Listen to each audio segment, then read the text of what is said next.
Excuse me? Do you know what time it is?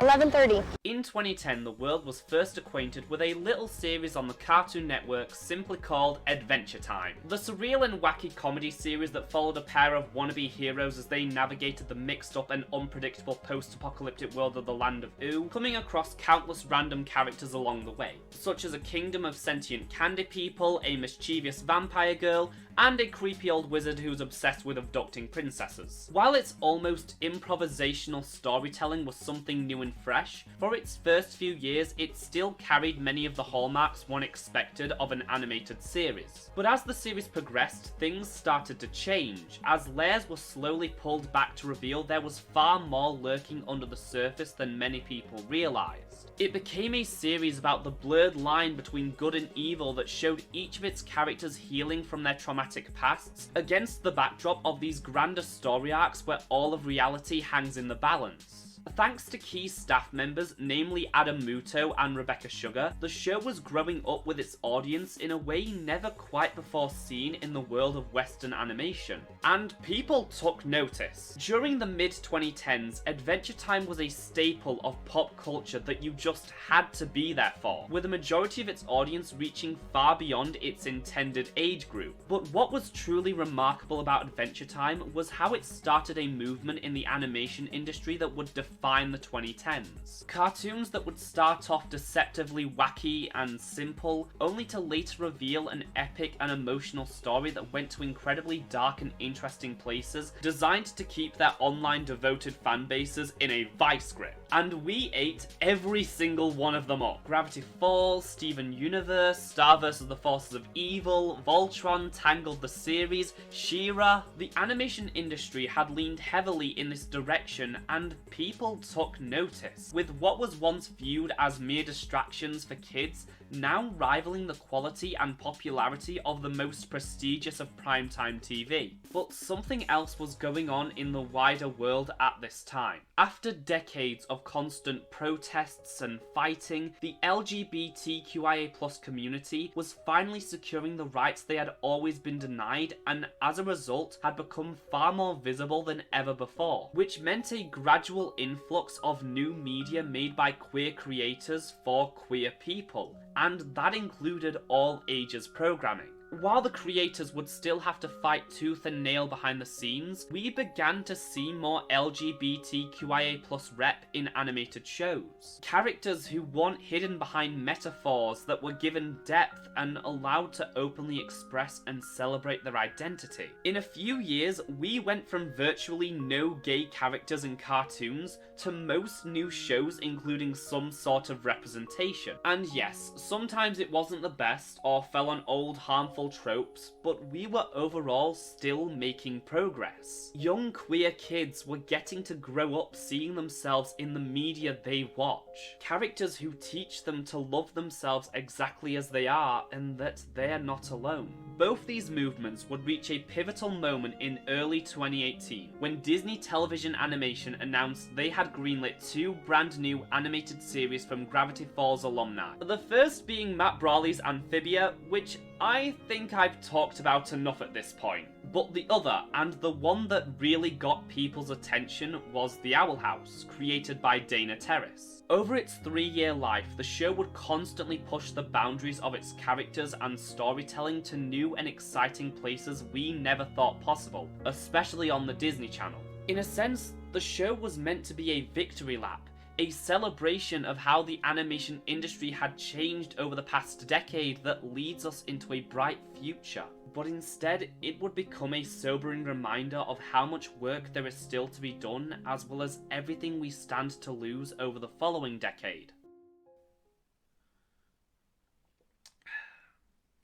You'd think at some point this would get easier, but it never does. Hiya folks, welcome to the show, where today we're going to be taking a look back on the past 3 ish seasons of The Owl House, discussing the show's writing, revisiting iconic moments in the fandom, and overall reflecting on what it's been like to watch this series while it was airing. And as usual with these send-off videos, I'm also here to look at the series as a whole to try and find some closure and process that it's over. Because while The Owl House didn't completely change my life or give me a new perspective like Amphibia, this show was still a once-in-a-lifetime experience that is going to be hard to let go of. Well, guess that's all the intro I've got. So, since I can no longer put off the inevitable, welcome to my overly long Owl House retrospective.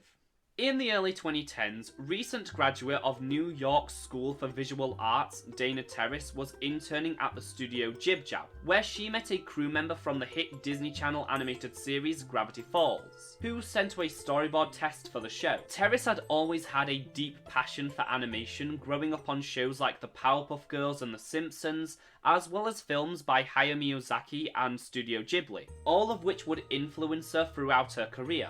At the time, she had already applied for a position on Steven Universe, being a huge fan of the work of Rebecca Sugar. But they weren't getting back to her, so she went for Gravity Falls. And while I would have loved to see the energy that Dana brought to Steven, I think we can all agree it worked out in the long run. On Gravity Falls, Dana would pick up many skills she would later find invaluable when it came to running a show, while also being given the responsibility of animating certain scenes that were too important to be given to other studios. And it was during her time in the Mystery Shack, Dana would make a bunch of connections that would benefit her career. She would briefly work on Tangled the series, but where she really started to make a name for herself was as a director on DuckTales 2017, where she would be a driving force behind the new iteration of Webby Vanderquack. While working on DuckTales, Dana would begin desiring to pitch her own show, working on some rough concepts in late 2016 and pitching it to executives a few months later. It wouldn't be until 2018 that The Owl House would begin official development alongside its sister show, Amphibia. For her show, Terrace would reflect on her time in college, returning to her biggest artistic inspirations, such as the works of Hieronymus Bosch and Remedios Varo, known for their surrealism, and for Varo, message of women empowerment. They would serve as a significant influence when crafting the show's world and lore. Well, that and the Pokemon franchise. When it came to creating the characters, Dana would find inspiration from the people in her own life. The first ever character she was able to pinpoint was Edalyn Clawthorne, also known as Ida the Owl Lady. The wild but still nurturing mentor of the protagonist was directly based on all the maternal figures that she's had throughout her life. She was inspired by the women who raised me. My aunts, my nana, and my mom, they're all in the Owl Lady. The character and precious angel, known as King, was created out of the simple idea of a small guy who desires to be big, which was something Dana could relate to. Then to round out the trio, there was our central protagonist in the Fish Out of Water story, Luz Noceda, who, like the character in the show, was an amalgamation of various influences, with the most notable being Dana's college roommate and longtime collaborator, Luz Batista, who became a storyboard artist and consultant on the show. Batista agreed to let Terrace use her name for the series' main character on the condition that she be Dominican American, which Terrace agreed to. But the other main inspiration behind our strong-willed, weak, nerd-armed hero was Dana herself, which is really what lies at the heart of the show. Like Luz, Dana was someone who in grade school was mocked for her hobbies and interests, only to eventually move to a new school where she found love and acceptance from people who are also unique in their own beautiful way. Luz and the show itself present this idea of getting so close to achieving a dream, yet being unable to completely fulfill it, which is something Dana had to face throughout her career. And I think I just realised why the show connected with me on the level it did in a similar way to Amphibia. All the pieces were falling into place, but as always, the road from development to premiere was quite the bumpy one, as Dana's vision would often come into conflict with the Disney TV executives and their old-fashioned sensibilities. The original direction for the series saw it leaning into its horror elements far more often, with Dana specifically wanting to aim the series at an older audience, like other shows were doing around this time and finding great success in. Her idea was that the show could be a place where things like whimsy and darkness could coexist, but was requested to tone it down so that the show would be more palatable to a family audience. This also led to her having to age down the characters, not unlike Amphibia. And that was only the beginning of Dana dealing with executive meddling and pushback, but all in good time. The Owl House was originally set for a 2019 release alongside Amphibia, before getting delayed a few months. After much build-up and teasers, the series would finally premiere on January 10th, 2020 on Disney Channel. The freshman season opens with the episode A Lying Witch and a Warden. We meet Luz Nocera, voiced by Sarah Nicole Robles, as she and her mom Camila are sitting in the school's principal's office. Luz is in trouble for bringing a live snake to school for a book report. One of her many accidental transgressions against the rigid education system, and her principal suggests sending her away to a summer camp designed to dull her creativity and help her better assimilate into society. I like editing anime clips to music and reading fantasy books with convoluted backstories. Before the bus picks her up, Luz is distracted chasing after an owl who steals her favourite book, following it into an old shack in the woods. Upon retrieving her book, Luz finds herself in a strange new world populated by fantastical and horrifying creatures. We learn the owl belongs to a woman who makes a living selling literal human garbage. Can I offer you a human foot filled with holes? A bar of green human candy? Oh, how about this black shadow box that reflects only sadness? Luz helps her fix an old TV, which enchants her customers, who immediately start a bidding war. That was pretty clever. For a human. That's kind of a weird thing for another human to say. Oh, dear child. I'm not like you. This is Ida the Owl Lady, voiced by Wendy Malick, also known for this. Can you smell the surf and sand inside me? After proclaiming herself the most powerful witch on the Boiling Isles, they are caught by law enforcement because Ida is actually a wanted criminal for misuse of magic. The pair make a run for it, flying away on a magic staff towards Ida's home. Welcome to the Owl House, where I hide away from the pressures of modern life. Also the cops. Also ex-boyfriends. Luz meets Ida's roommate, the King of Demons, who turns out to just be a funky little guy. Via magical exposition, we learn King was once a mighty and tyrannical ruler until his crown of power was stolen. Now it's locked away behind a magical barrier that only a human can enter. So once Luz helps them get King's crown back, only then will Ida send her home, meaning she doesn't really have much of a choice. Where are we going? Somewhere super fun. The Conformatorium. Once Luz and King are inside, they find the prisoners, who have all been locked away because they don't fit in and refused to conform to what society wanted them to be. They meet back up with Ida and find where they keep all the confiscated items. My crown, it's close. I can sense its power. Oh, he gets so cute when he's thirsty for power. Luz walks through the barrier and quickly finds King's crown. Is that My crown!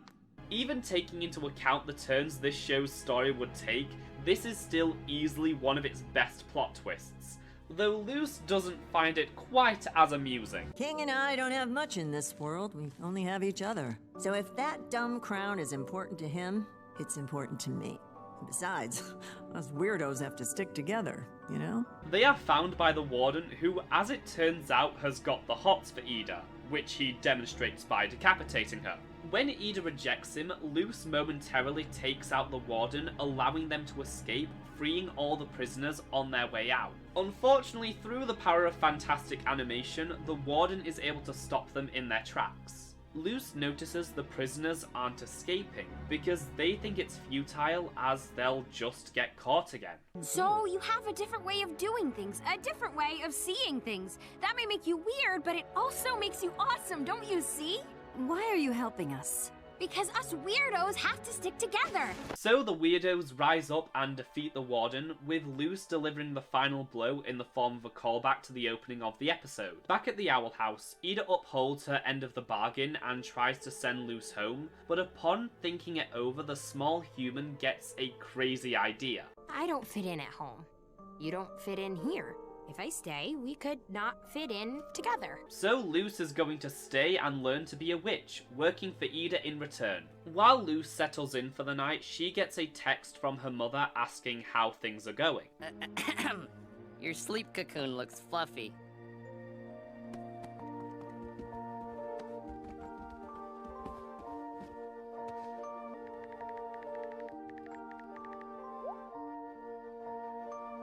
And that is the first episode of The Owl House, and perhaps one of the best first impressions for any TV series ever. From the opening scene, it doesn't stop being outrageously funny, heartfelt, and thought-provoking with its messages of individualism. Luz, Ida, and King already have so much personality and feel like fully formed characters, with their dynamic as a trio being one of the episode's strongest elements. The world of the Boiling Isles is so disturbing yet inviting, and you really want to stay and explore to see what else it has to offer. And thankfully, there's a whole other 42 episodes that allow us to do just that. Following its premiere, Season 1 of The Owl House would last until late August of 2020, running for 19 episodes that, as to be expected, naturally evolved and became more emotionally complex as they went on. So let's look at this first run of episodes and see how the series defined itself early on, what sets it apart from other similar pieces of media, and start peeling back the layers to get to the heart of what this show is really about.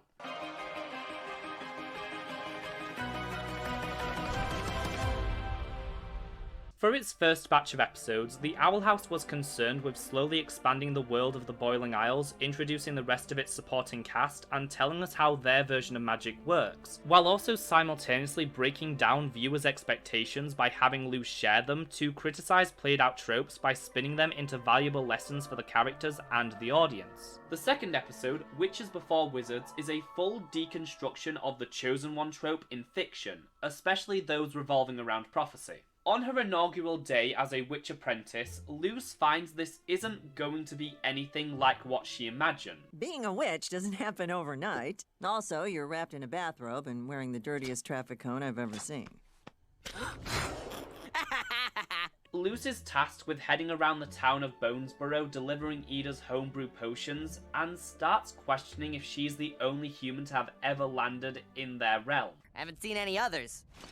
Luz becomes convinced that she has some kind of greater magical destiny. She meets an old wizard who tells her of a prophecy involving a human girl and sends her on a magical quest. Ida tells her it's not real, but Luz refuses to believe her. She journeys on her quest, and it seems to be like everything she's ever wanted. Evil monsters, romance, allies. It's all too good to be true, because it isn't. Ida and King discover the wizard is a scam artist who is leading Luz into a trap. The creature is also running a potions business and wants to get rid of his competition. Ida and King are captured as the monster gives Luz a real fantasy and tempts her to give into the darkness before she finally accepts that how she sees this world and her role in it simply isn't realistic. And so she rejects the fantasy. Even after defeating the beast, Luz is still disheartened and rethinking her choice to stay. So Ida decides to show her something, demonstrating how there is still beauty in this world if you look at it from another perspective. Look, kid, everyone wants to believe they're chosen. But if we all waited around for a prophecy to make us special, we'd die waiting. And that's why you need to choose yourself. And that is what the show is about. Luz understanding that she gets to choose her destiny. Her becoming a witch isn't going to be about following some predetermined path.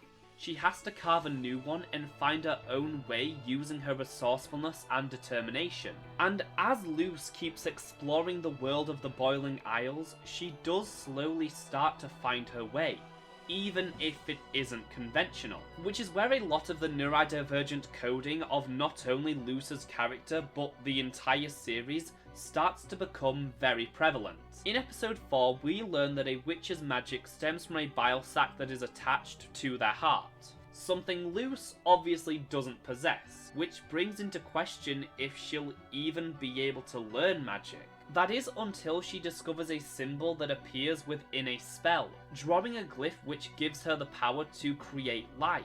Luce's magic is a heavy metaphor for alternate learning methods and a criticism of the strict education system, if the first episode wasn't already a massive indicator. Because of factors beyond her control, Luce is unable to learn magic the way other kids her age can, which at the start does put her at a disadvantage. But in accepting that, she is able to find her own methods and as a result flourishes as a young witch in later episodes, even with her limited resources. This is told via the introduction of Hexside School of Witchcraft and Demonics, a school that follows a single system for learning dictated by the government, and students who can't keep up or struggle are left behind. But in the second half of the season, Luce begins attending the school and slowly starts to change things for the better, allowing it to become a far more supportive and inclusive learning environment to an extent. And through this, Luce is also able to uncover parts of magic that had been closed off from her peers due to them either being lost to time or restricted, like how magic is a gift from the island and is so intrinsically linked to nature. And naturally, when the Owl House premiered, a lot of the fandom really gravitated towards this aspect of Luce's character and narrative, because we are so desperate for any kind of neurodivergent representation in all ages shows, which we are thankfully seeing more of these days. And because Luce represents many lived experiences so well, people of course asked Dana Terrace about this, questioning if it's canon. Originally she said that while it wasn't her intention, she was nevertheless glad people were able to see those aspects of themselves in Luce, but during an interview in 2021 had a different response. I answered a question similar to this on a Tumblr thing back in January. Goodbye. And I kind of want to take back what I said. I said, you know, it wasn't my intention to give Luce ADHD, and that's still the case, but it was absolutely my intention to make Luce neurodivergent. But back in 2016, 2017, when I was first working with that character, I had never heard that word before. Seeing it more and talking to people about it, yeah, Luce is absolutely neurodivergent. And people who see her with ADHD, yeah, she has ADHD, but it's obviously doesn't hinder her. It was always my intention to show someone who just learns a little differently, and that's totally cool and actually super helpful. Luce's biggest flaw is her impulsiveness. In the early episodes, she will often become impatient and look for some kind of shortcut and act without properly thinking, which in a world she doesn't quite understand often leads to dire consequences, such as in episode 10, Escape of the Palisman. All witches have a magic staff which atop sits a creature known as a palisman. These little guys have a deep connection to their owners as they were carved out of an ancient tree by them. But when Luce steals Ida's palisman Alba to fly her and a friend somewhere, she loses control and Alba is injured in the fallout, causing him to fly away. He ends up with the Bat Queen, who is the protector of lost palisman, and to get Albert back, Luce must compete in the Bat Queen's various trials in order to earn the bird's trust. I was selfish and I hurt Albert. I need to do this alone so he knows I care about him. And in the end, Luce does earn Albert's friendship and forms a deeper bond with him as a result. The show also gets incredibly subversive when it comes to how Ida changes over the course of the season, with her slowly growing into a caretaker and a maternal figure. At the start of the series, you're very much under the impression that Ida is going to fulfill the role of the rough around the edges reluctant mentor, who doesn't really let on to how much she cares except during serious moments. And the audience can't be blamed for assuming that, because that is what the show sets up. She agrees to train Luce on the condition that the human work for her, and seems to always have an ulterior motive. Though the show strikes a balance where she isn't really prepared nor wants to be a teacher at the start, but does quickly develop a strong fondness for Luce, constantly showing how concerned she is for her while the human is adapting to this new world. Though there is still clearly a long way for her to go. The season progresses her character in increments, where over time you see Ida become more openly supportive and protective over Luce, but the show never really points that out. There isn't really an episode this season that calls out how much she has changed. They have it occur naturally and let the moments speak for themselves. So when you get to the final few episodes and things like this happen, Dumb kids? Wait. Those are my dumb kids! it feels entirely earned and works for her character. And all of that comes into play in the final episodes of the season, which we'll circle on back to later. The other main thing with Ida in season 1 is her curse. In episode 4, The Intruder, Luce and King learn that when Ida was younger, she was cursed. And because of that, she has to drink a magic elixir in order to prevent turning into a beast, which is why people dubbed her the Owl Lady. No one likes having a curse, but yeah, if you take the right steps, it's manageable. The reveal coincides with Luce discovering glyph magic and learning her first spell, showing how intertwined their stories are and how in certain ways they almost mirror each other. By episode 10, Ida discovers that the elixirs are having progressively weaker effects on the curse and can no longer manage it in ways that she once did. And to make matters worse, the curse is also starting to impact her magic. Ida's curse can be viewed as an allegory for a person dealing with a chronic illness, with how it greatly impacts her abilities and becomes harder to manage the older she gets. Though I'll talk about that in greater detail when we get into season 2. For the most part, King doesn't really go through a lot of change in the first season. At this point, he lacks any real trajectory for his character, and I feel that was intentional because he's just a child, and is so sure of his identity that there isn't a lot for the show to dig into at first. The one thing I think changes about King over these first 19 episodes is he starts to understand empathy a whole lot more, especially with how his relationship with Luce changes, where he forms a strong attachment towards her. I know you'll eventually go home, and now you're spending more time at school. I just want to be around you.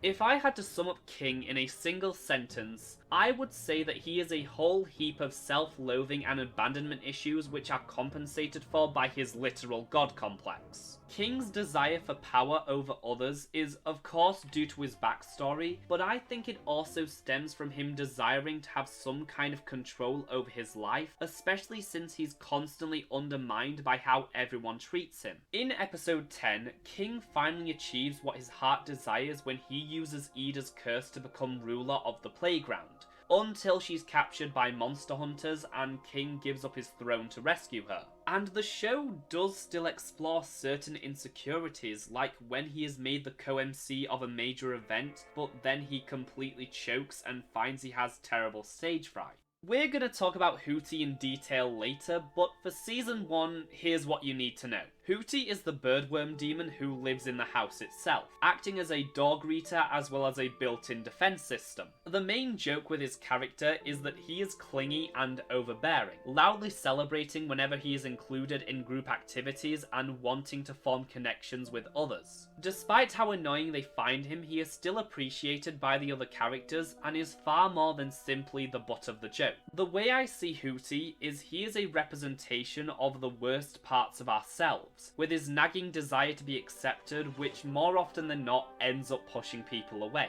I'd say it's similar to the role Kevin plays in Final Space. As mentioned, the first part of season 1 sees Luce continuing to adjust to her new life in the Boiling Isles, while also getting us acquainted with the secondary characters, mainly Luce's best friends Willow Park and Gus Porter, who become an important part of the series, helping to keep Luce grounded while also demonstrating how she helps others become their best self. They are introduced in episode 3, I Was a Teenage Abomination, where after meeting Willow and learning of a magic school called Hexside, Luce sneaks in as Willow's class project to help her get a passing grade. In this world, young witches are required to choose a magic track from 9 possible options, and this is the magic they will practice for the rest of their lives, as other types are sealed away when they officially join a coven. Willow is naturally gifted when it comes to plant magic, but was enrolled in the Abomination track by her dads, as they believed there would be more opportunities for her, which is a parallel to how parents of artistic kids will often push them into studying more academic subjects due to them feeling they can't have a successful career doing what they love.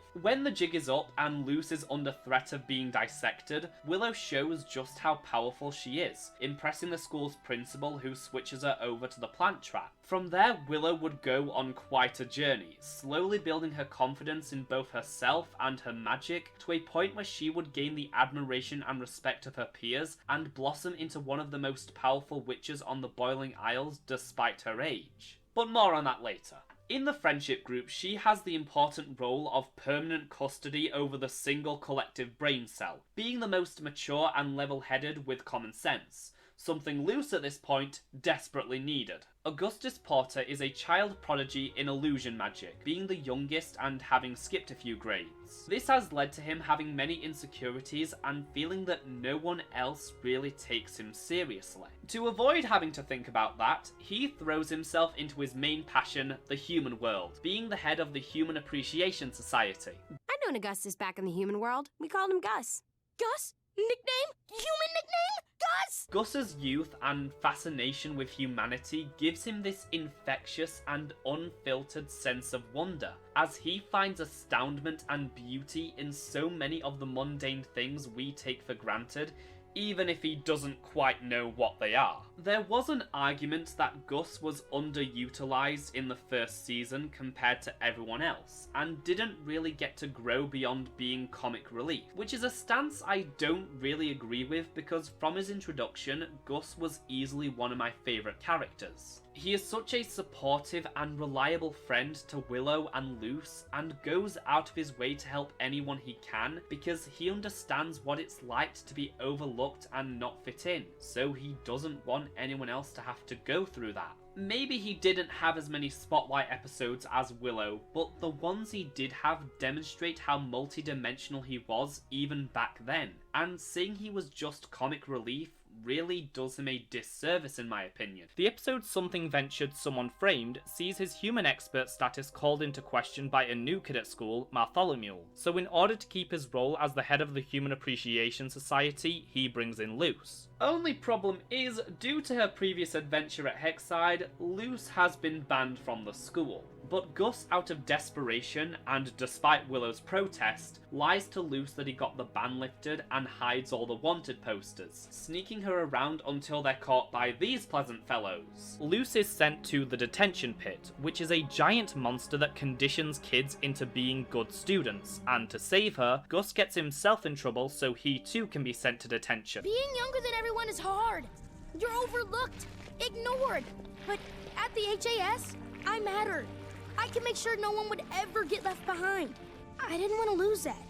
I'm sorry. Meanwhile, Ida, after realizing she isn't really qualified to be a teacher, goes to get Luce enrolled in Hexside, but first must answer for all her various misdeeds when she was a student there. Just as she's about to close the deal with Principal Bump, they witness Luce and Gus busting out of detention. Before Luce can get banned a second time, Gus steps in and admits to everything, sacrificing his role in the HAS so Luce can attend Hexside. I'm only doing this because I have faith in you, and I know you're too smart to fall for that one witch, one coven nonsense. Point is, Gus has always been awesome, and anyone who disagrees is free to have their own opinion, which I respectfully disagree with. Now, I feel like there's someone else we should probably discuss in this section, but the name's escaping me.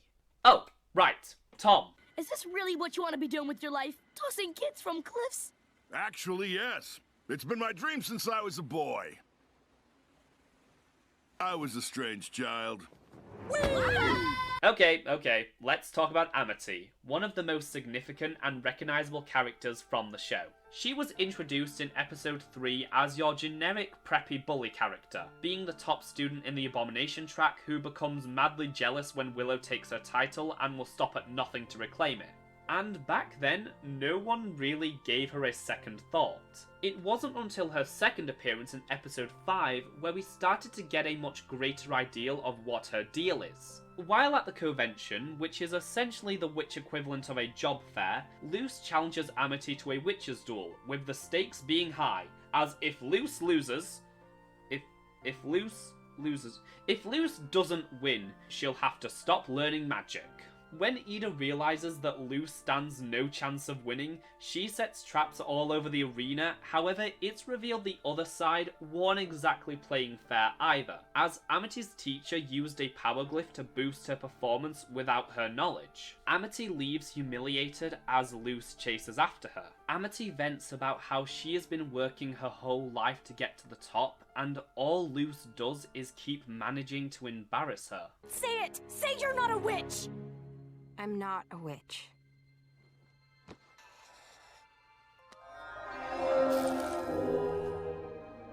But I'm training hard to be one. Amity nullifies their deal and walks off, leaving behind a very confused Luz. And we explore that confusion in episode 7, Lost in Language. While trying to befriend Amity, Luz meets her older siblings, Edric and Emera, who immediately take a liking to her as the three start making mischief. The twins reveal they plan to steal Amity's diary and post it around school to teach her a lesson, which contains many private thoughts. Luz tries to foil their plan, but her clumsiness betrays her just as they're all caught by Amity. You're a bully, Luz. Amity! After dealing with a monstrous version of Amity's favourite children's book character, during which the two have to work together and start getting along, the episode leaves off on this uncertain note for the two of them, as Luz offers to let Amity borrow her copy of Azora Volume 5, as we learned earlier in the episode that she too is a huge fan. Maybe you aren't a bully. I haven't exactly been the friendliest witch either. I'll think on that. It was these two practically back-to-back appearances that made people fall in love with Amity as a character, and of course immediately began shipping her with Luz, but mostly in a could you imagine kind of way. Lost in Language was Amity's final appearance before the series went on its first hiatus from March until July, a hiatus that would change everything, as one episode would leak due to it airing early in Turkey, but what really got people talking was the promo Disney released a few days before the next premiere, featuring a few scenes that raised an eyebrow or two, leading to this now iconic tweet from Dana Terrace that stirred the pot. The aforementioned leaked episode was Adventures in the Elements, which was the 12th episode of the season. Luz has to learn a second spell so she won't be put in the baby class at Hexside, so Ida takes her to the most magical place on the Boiling Isles, the knee. It just so happens that Amity is also there, which makes things awkward, especially when Luz steals her training wand and causes Ida and the twins to be carried off by a slither beast. Now, you'd expect this to be a huge setback in Luz and Amity's friendship,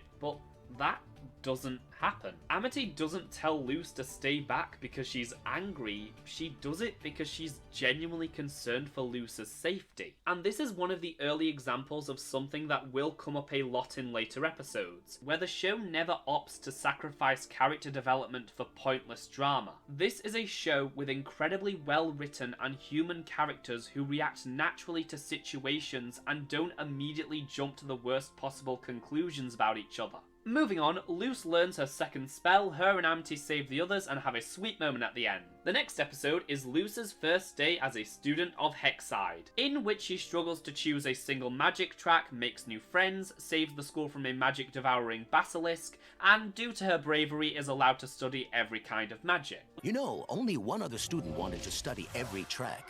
Unfortunately, she was never given the opportunity.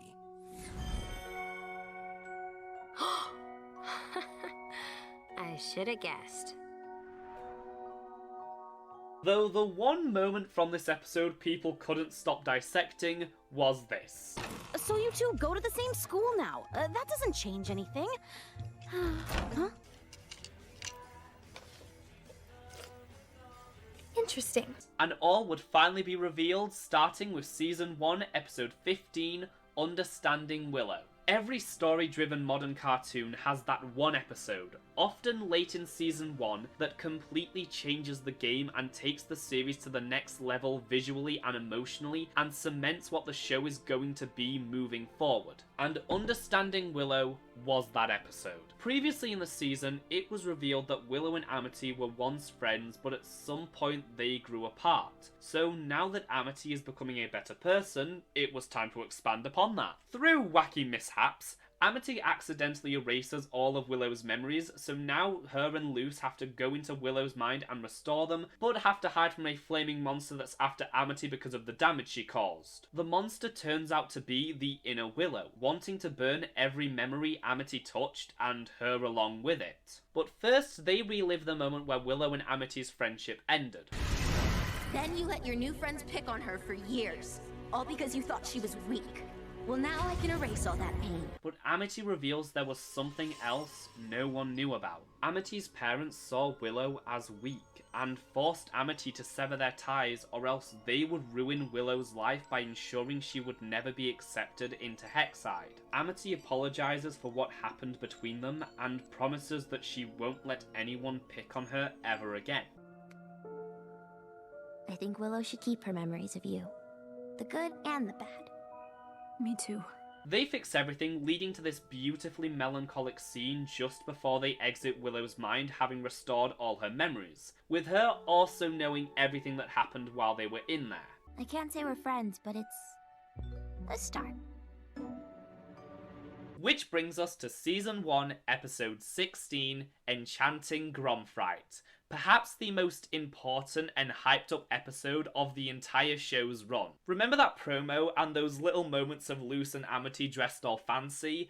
That was this episode. And with that tweet from Dana Terrace, as well as a bunch of teasers by Disney TVA social media and the crew, all signs were pointing to something happening between the pair. So the fandom decided to turn this episode premiere into an event, where it was encouraged for people to dress up and post a photo of themselves. But this episode was a lot more than shipping fuel. It was a culmination of every character's journey in the show up to that point. Luce learning magic, Ida becoming a parental figure, King's insecurities, and so much more. And it's for that reason why I'm going to do a full breakdown of this one. The episode opens with Luce practicing her magic, where she discovers a new glyph, plant magic. We also learn Luce has been teaching King about the internet, which she soon comes to regret. Oh, did you know the Earth is actually flat? Yep, that's not right. Luce gets a text from her mom asking how summer camp is going. Yeah, remember that plot point? Well, it's clear the lies are starting to get to Luce, as all she can bring herself to do is send a single emoji in response. But those worries are put to an end when Willow and Gus arrive, because it's time to head to school. After the intro, the trio arrive at Hexside, where something is different.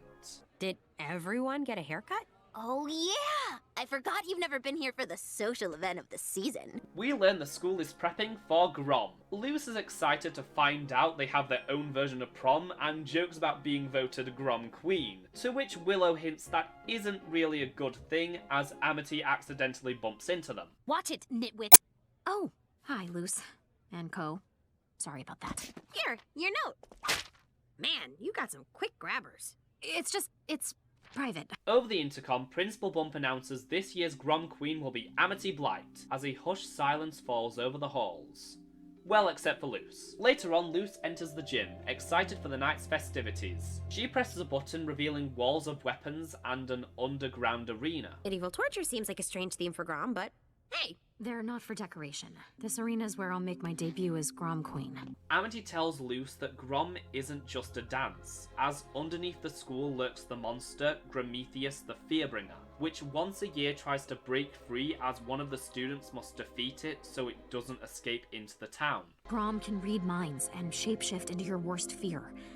And mine is very embarrassing. Luce arrives home to find Ida is going to be chaperoning tonight in a killer suit, while King co-MCs the fight with Gus. We're gonna turn this bloodbath into a fun bath. Luce mentions that she wishes that she could take Amity's place, to which Ida and King start laughing at her. Ida tells Luce that she wouldn't stand a chance against Grom on account of her being a fragile human, causing her to leave in a huff, which is when Ida reveals the true intent of her mockery. Facing Grom means facing your worst fear, King, and I don't think Luce knows what that means yet.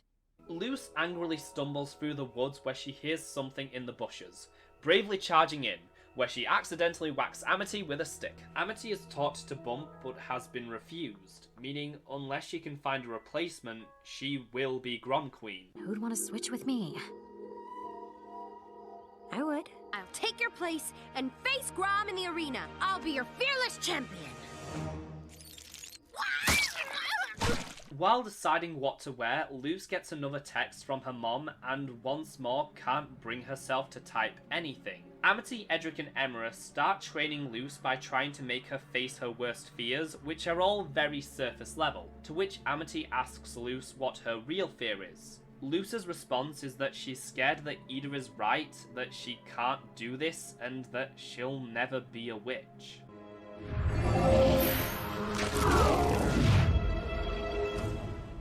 You're inadequate. Ida hears a commotion and goes outside to see what's happening. After commenting on how good she looks, the Owl Lady scolds Luce for training to fight Grom. Luce, you always go overboard and I end up bailing you out. Now, what's the fun in watching a kid get eaten by a monster if it's my kid? Despite Luce not being prepared at all, they're out of time. At the dance, couples are awkwardly shuffling along the floor as Willow gets a chance to show off her power, demonstrating how much more confident she has become in her own abilities. The fight is about to start as Gus takes to the stage and is a natural-born entertainer. King starts to get a little worried about going up there, which Ida only makes worse by telling him how awful teenagers are. Amity exits the gym, examining the paper she had earlier. She quickly tucks it away as Luce approaches, wearing a fabulous ensemble that just screams Luce, with the tailcoat and the tutu. Honestly, I'm kind of amazed with how fearless you are. You've done things I could never do. Yeah, right. You going soft on me, Blight? In your dreams. Things are falling into place, but now it's time for Luce to face Grom. She prepares to enter the arena and seems to be doing a good job, defeating each of Grom's illusions with relative ease. Meanwhile, it's King's turn to go on stage, and he completely chokes, getting booed off while Gus goes after him. Down in the arena, Grom reads Luce's mind and transforms itself into her real biggest fear. Mia? Luce can't bear to face her and freezes up. Outside the gym, Gus finds King and they have a heart-to-heart. Sometimes you just have to face your fear, like Luce is doing right now. I can't do it! I can't face my fear! Why are you running, Luce? This means Grom has escaped, and with Gus's help, King is able to re-energize the crowd and get them to follow after, with Ida and Amity close behind. Luce gets cornered on the edge of a cliff just as Ida swoops in. Stay away from her! Grom grabs Amity while she's apologizing to Luce, allowing Grom to discover her deepest fear.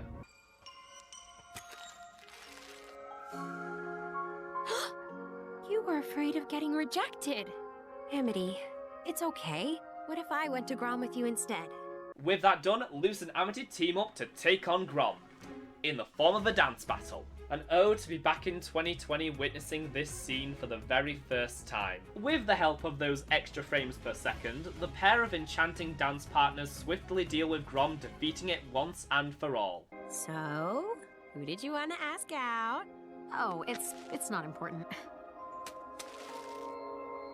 Dana was right. There really was no heterosexual explanation for that. There's also another fun subversion, because usually in this scenario, the main character is the one with the crush. But in this show, one of the side characters develops a crush on the protagonist. It sells the idea that Luce might be our focus point, but the show doesn't begin and end with her, because everyone has their own stuff going on and continue growing and living their lives off screen. But what really made this moment land is how the show constantly hinted towards this, yet a lot of the audience still refused to believe it. We're so used to this sort of thing being heavily implied but never confirmed in the show, and while this series would be the last to ever queerbait, this was a scenario we knew far too often, and rarely did it end well. And if it did get confirmed, it would always be at the 11th hour in the finale. So to see a show where this happens is such a monumental moment, not just because it was airing on the Disney Channel, but because this was still the first season, meaning there was still, theoretically, so much more time left to develop this. The Owl family returns home, but Luce isn't her usual bubbly self. In the end, I couldn't actually face my mom. Maybe I am fragile. But after all that, Luce finally decides that it's time and starts writing back. I won't lie. Today was kinda hard. And I don't always feel like I'm supposed to be here. But when things got tough, my friends helped me out. I think you'd like them. Te extraño también, Mami. One day, I'll tell you all about this. And just when everything seems right with the world, they go ahead and drop this massive what the hell moment on us. Aw, that's a cute way of saying text.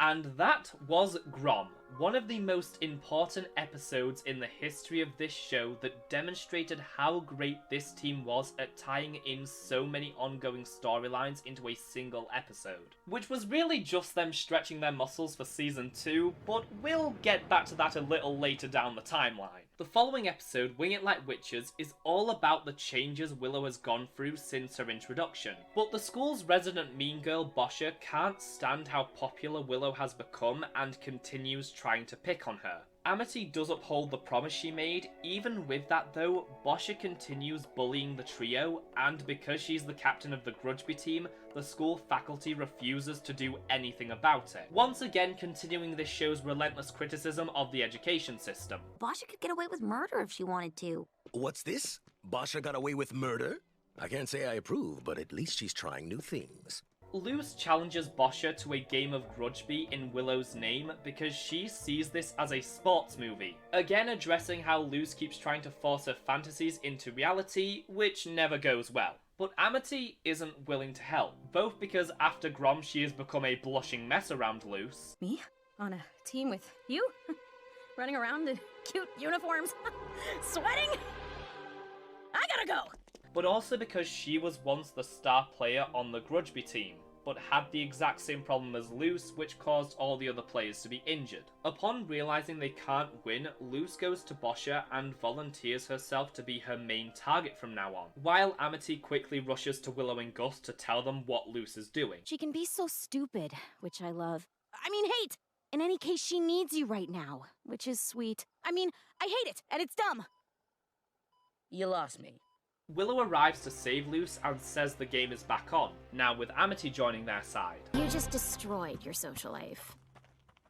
No, I think I made it better. For their final play, Willow chooses the Thorn Vault, the same move from the Azora movie that both Luce and Amity previously tried to disastrous results, which they pull off and seemingly win the game. Wait, what? She caught the rusty smidge. The what? It means we automatically win. All magic sports are like this. That just invalidates all our efforts. But all of Boscha's teammates leave her to go congratulate Willow, even offering her a place on the team, which she politely declines. But during the game, Amity was injured as Luce and Willow rush over to her. I could help carry you if it really hurts. I'm fine. Who's Amity? And scoop. Oh, wow. Sports. And I hope you enjoyed all that adorableness, because we won't be getting any more of that for a while, since we have now arrived at the 2-part season finale. Before that though, there is one final major player in Season 1 left to address. Lilith Clawthorn, Ida's sister, head witch of the Emperor's Coven, and the closest thing we get to a main antagonist for this season. From her introduction in episode 5, the show immediately starts exploring Ida and Lilith's complicated relationship, with the latter being a respected figure in society whose job it is to imprison the former, what with them being a wanted criminal scam artist and all. After Luce and Amity's duel falls through, the sisters decide to take the opportunity. It's an epic battle with fantastic animation, but just when it seems Lilith has won... Lily, wait. The curse. Look at me. Look at my face. The curse is worsening and I can't keep up with it. I'll admit, I was surprised when I first saw you today. I just had to see my sister for possibly the last time. Ida, It's been fun, but let's call it a draw! We wouldn't see her again until episode 8, Once Upon a Swap. You know, the fan favourite. Luce, Ida and King argue about how the others have an easy life, so they swap bodies and learn how difficult it is to be each other, yada yada. Luce ends up in Ida's body and is arrested because she's not slippery enough. Lilith arrives to interrogate her and reads off her crimes. Join the Emperor's coven, like we dreamed about when we were girls. Don't be afraid, sister. Soon you won't be a danger to those around you. Luce is able to escape, finds the others, and they swap back just in time. Sister! Time and again I've offered you my help, yet you foolishly run back to your worthless life! I'm tired of trying, Edalyn. Your days of running are over! Arguably Lilith's most prominent role before the season finale is episode 11, Sense and Insensitivity, where her and Ida get an entire subplot exploring their relationship. She is looking for the bloom of eternal youth to give it to the Emperor, so Ida decides to get there first and take it for herself, which turns into childish squabbling until Lilith gets caught by a monster, causing Ida to rescue her. We might fight, but you're still my sister. Besides, if anyone's putting you down, it's gonna be me. They find the bloom of eternal youth, but it turns out to be a sham, to which Ida figured there was a 50-50 chance going in. The creature is irritated by how nonchalant they are as they start making fun of him. The response should be, no! Spare us! Sure. Spare us. Woe to us whose fates are sealed. After taking care of that guy, Ida believes that she's about to be captured, but Lilith isn't going to do that, because she wants to give her a chance to join the Emperor's Coven on her own, and that if she does, he might be able to heal her curse. No, I'll heal it on my own terms. I don't want to owe him anything. Catch you later, sis. Not if I catch you first. Which brings us right back around to episode 17, where Lilith shows up at the Owl House once again trying to get Ida to join the Coven, saying the Emperor has big plans for the island. Ida agrees to go with her if Lilith beats her in a game of Grudgeby. Luce is always challenging people to things. Why not me? It's a long, sort of interesting game, but in the end Ida wins, causing Lilith to break down, lamenting that she can't go back empty-handed. Here. Tell him I put up a heck of a struggle. I will be back for you. And next time, I won't be alone. I'll be waiting. And with that, we are finally ready to get into the big season finale, starting with episode 18, Agony of a Witch, in which Hexside goes on a field trip to the Emperor's castle where Luce learns of a magical artifact that can heal any curse, which she tries to get for Ida. This is important because now that the Emperor's Coven know where Ida lives, they are right on her doorstep, and the only thing that could slow her down is her curse, which, as you'll remember, is getting increasingly worse and affecting her ability to do magic. And if she uses too much magic, she'll turn into the Owl Beast forever. They're taken on a tour by Kikimora, who tells them about how before Emperor Belos rose to power, witches used to practice wild magic during what has been dubbed the Savage Ages, which Belos corrected. They run into Lilith, who is on her way to see the Emperor as Luce follows her. What we find is a disturbing husk of a person barely clinging to life as he kills a palisman to restore himself. He is getting impatient with Lilith's failure to catch the Owl Lady and says she has until twilight or else she'll be exiled from the Coven. You do know what happens to covenless witches, don't you? Luce goes to try and steal the hat, only to be caught by Willow and Gus, who refuse to let her steal the hat. However, she may borrow it. Now we can cure Ida and get this hat back before anyone knows it's gone. We need to go. Now. During their escape attempt, they are found by Lilith, who realizes what Ida's weakness is. Willow and Gus are immediately ready to battle one of the highest ranking witches for their friend, but are taken out of commission and sent to tell Ida what happened. Twilight dawns as Ida shows up at the castle to get Luce. A duel begins as everything is on the line, with Lilith constantly using Luce as a shield. It all starts to get to Ida, who has been using an excessive amount of magic while Lilith taunts her. You always thought you were better than me. I am better than you. Then why were you so easy to curse? Yep, this whole time Ida has been dealing with this condition, and it was caused by her sister.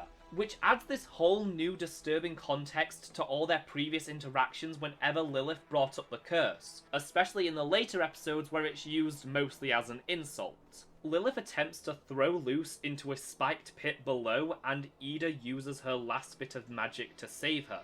sacrificing herself in the process. All right, kid. Listen to me. I'm going away, and I don't know if I can bounce back this time. Watch over King. Remember to feed Hootie. And Luz, thank you for being in my life. The curse fully takes over and Ida is captured while Luz attempts to fight back. Idolin is finally with her family. Her real family. Go back to your world. This one is ours. And that was the note the show left us on for a week, to which the fandom of course responded in a sensible, not at all dramatic way. I mean, it's not like Lilith is Oh the Party was trending on Twitter or something. But Agony of a Witch was such a fantastic, dark, and gut-punchingly devastating cliffhanger that demonstrated even after Grom, the show had still yet to show us what it was fully capable of. And all we could do from there was wait for the conclusion. Well, aside from theorizing, but mostly the waiting. Episode 19, Young Blood, Old Souls, sees Luz and King on a mission to save Ida while the human witch is also out for revenge. Also, Lilith learns Belos has no plans on curing Ida and is instead after her portal to the human realm. When Ida refuses to give him the information, he sends her away to be turned to stone. The first petrification on the Isles in 30 years in a public display at the Conformatorium, tying everything back to the first episode. All wild witches must be dealt with before the day of unity. You understand, don't you? Once Luz and King are inside, Luz finds Ida, who tells her she needs to leave. With no magic or hope of escape, Ida has come to terms with her fate, and all she wants to do now is protect Luz, even trying to make her go back to the human realm and destroy the portal on the other side. I love you, Ida. I love you too, kiddo.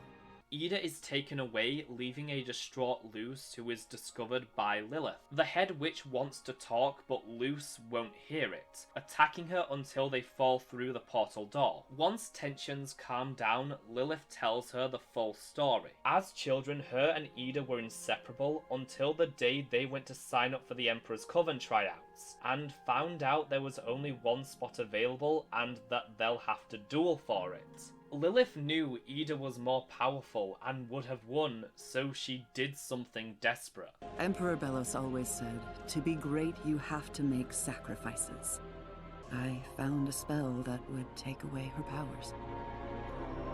Lilith cursed Ida under the assumption it would only last a day, long enough for her to lose the duel. But before they begin, Ida forfeits, saying she refuses to battle her sister. I've decided the covens aren't really my style. Hey, don't forget me when you're a big shot, sis. Massive props to the actress of young Ida, Abigail Zoe Lewis, who perfectly captures the tone and inflections of Wendy Malick's performance. Despite all that, the curse still takes over, and Lilith has been trying to right her wrong all these years. Believing if she made Ida join the coven, her curse would be healed, but now she understands it was all a lie. There is still a chance to save Ida, but she needs Luz's help.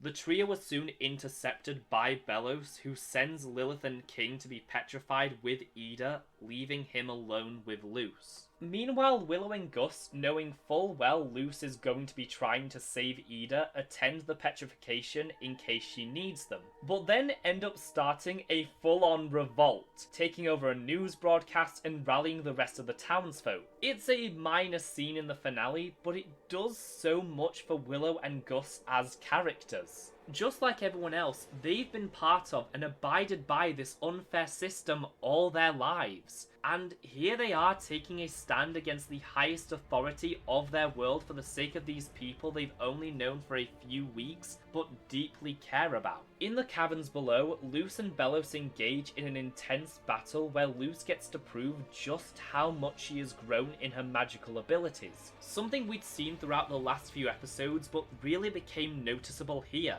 even managing to hurt the Emperor. The ruler offers an ultimatum.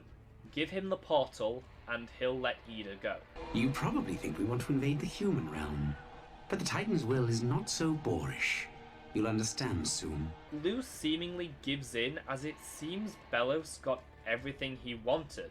But our girl isn't quite done yet. I may have lost, but so have you.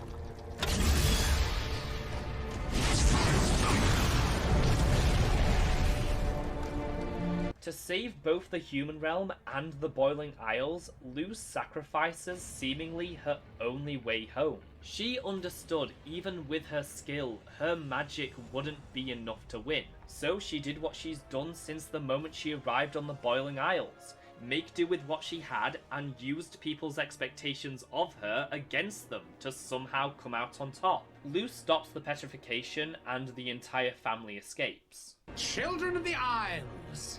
The Titan has told me to spare the Owl Lady's life, but in return, her curse will strip away all her powers. Let her monstrous form be a lesson about the dangers of wild magic. Once they make it back home, they quickly realise the elixir isn't going to cut it this time, and in a callback to the flashback, Lilith uses a spell where the two of them will now share the curse, meaning both of their magic has now been cut off. I can teach you what I know, and what we don't know, we can learn together.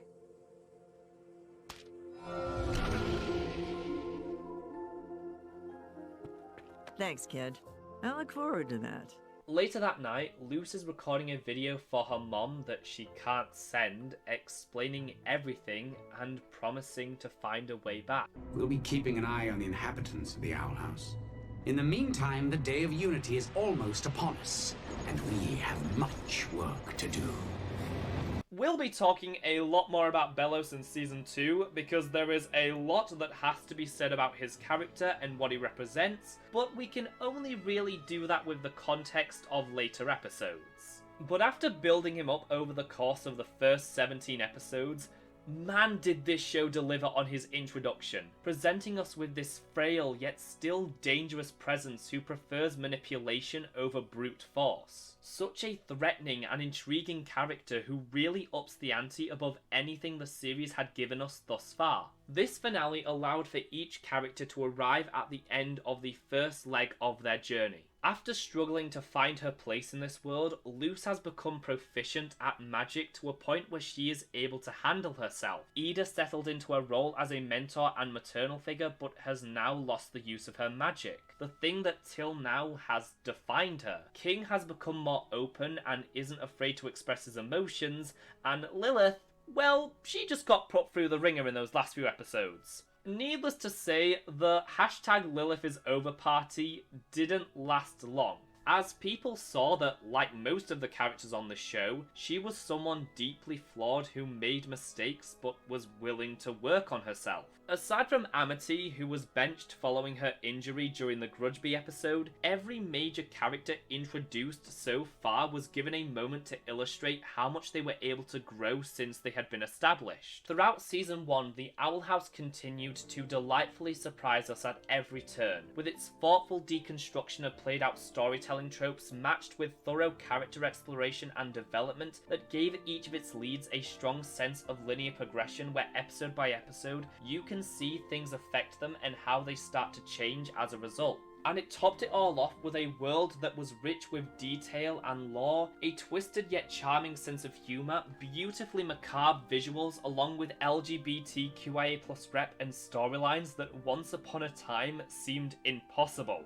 especially on this network. Ever since its announcement in 2018, expectations were high, and yet somehow Dana Terrace and the amazing crew had managed to surpass every single one. Now, like with every Disney show around this time, a second season was officially announced to the public a little before the series premiere in November of 2019, though it wouldn't start airing until mid-2021. Just around 10 months after Youngblood Old Souls. Though with how fantastic and groundbreaking the first season was, how can you even begin to top that? In May of 2021, it was announced that Season 2 of The Owl House would premiere in June. With this also came the reveal of a slightly updated intro that, among other changes incorporated, included Willow, Gus and Amity alongside the trio, cementing they have been promoted to main character status. With that though, the new intro felt tonally darker, with some of the old animation even being touched up to match this new direction. However, it wasn't all fantastic news, as with this press release also came the announcement the show had been renewed for a third season. with a catch, because this wouldn't be another order for 20 episodes. Instead, they would have 3 long-form specials that will serve to end the story. And that was the extent of the information we had at the time, which paved the way for a lot of conspiratorial theorizing. Because this sort of thing had never happened before, at least with a Disney show, the most likely conclusion people came to was the series was cancelled due to its LGBTQIA+ rep. Which, after the shock wore off, I kind of realised that wasn't the case, but I still couldn't blame anyone who came to that conclusion. I even posited the idea that maybe the show received a similar fate to Steven Universe, where because of its representation, other countries pulled funding, leaving the show unable to tell its full story. It wouldn't be until later in October of that year Dana would reveal the show had been given the axe because, in spite of its ratings, the series didn't mesh with a few executives at the studio who decided the show didn't fit the Disney brand. Why is the Owl House ending so soon? Why was season 3 cut? Was it the LGBT+ rep? Well, we have had issues airing in a few countries and are just straight up banned in a few more. I'm not going to assume bad faith with the people I work with in LA. Was it COVID budget-related reasons? Every show had to tighten their belts. Budgets were constrained and episodes were cut across the board. But we took the biggest bullet and I wasn't given the option of a season 4 when parks open again. They just wanted to be done with the Owl House. Even getting the Cancellation season 3 episodes was difficult apparently. Hard to say, I wasn't allowed to be part of any conversations until I was just told. Wasn't even allowed to present my case. Love the transparency and openness here. So it was the ratings. This decision was made, to my knowledge, before Agony of a Witch premiered, and well before we were on Disney+. Also, how are you gonna judge ratings when you don't rerun the show you're trying to measure? Get out of here, you silly billies! At the end of the day, there are a few business people who oversee what fits into the Disney brand, and one day, one of those guys decided the Owl House didn't fit that brand. Our audience skews older, and that just didn't fit this one guy's taste. That's it! Ain't that wild? In any case, there are still a lot of awesome TOH episodes left to come out, and all the support is seen and appreciated. Not only does it support the crew, but it encourages studios to take bigger risks on shows coming down the pipeline. And who knows? Maybe there's a future for the Owl House world if DTV has different people in charge. For now, we have some exciting specials to go all out on. There is a little more to the story, but those details were revealed at a later date. Right now, the overall narrative is the Owl House had been cut short, with season 3 being heavily condensed into 3 specials as a consolation prize. I imagine even the most stuck in their ways behind the times executives could see that ending the series on a cliffhanger would not end well for them. So this was their way of trying to cancel the show in the quietest way possible that wouldn't draw nearly as much outrage. And the sad thing is, this is still far more than most shows get. Because of the amount of time it takes to create an animated series, these decisions can happen so far in advance that by the time fans finally learn what's happened and start rallying to save the show, it's already too late. Like Dana said, this decision was made before Agony of a Witch even aired, which was 9 months before we learned what happened to season 3. Network executives constantly cancel our favourite animated shows because they know they can get away with it. Because by the time fans learn of a show's fate, it's practically over, as the crew have already moved on to different projects. So that was a pretty depressing turn of events, and it gives you a good idea of where the fandom was heading into season 2. Of course, we were insanely hyped, but also well aware of how little time we had left, because it was now June 2021, and there were only 23 episodes of The Owl House left to air.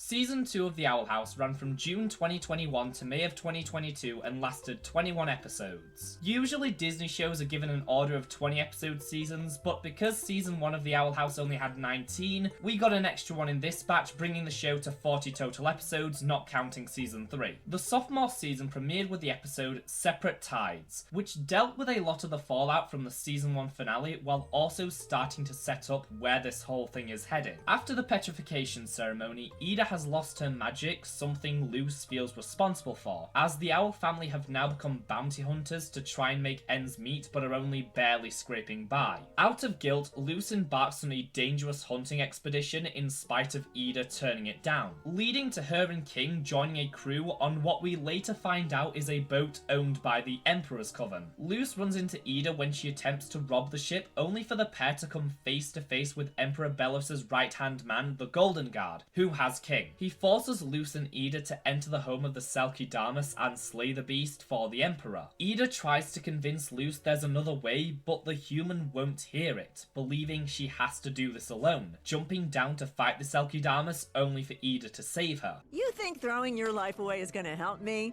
You helped me find King's Crown when you barely knew me. You saved me from turning to stone, and you even got me talking to my sister again. Unfortunately for you, my life is pretty great because I'm friends with Luce the human. Through a clever use of glyphs, the two are able to fake killing the Selkie-Damas to spare her and her baby, rescue King, and ward off the Golden Guard, who warns Luce to stay out of their way. The Emperor is not a merciful man. Bye!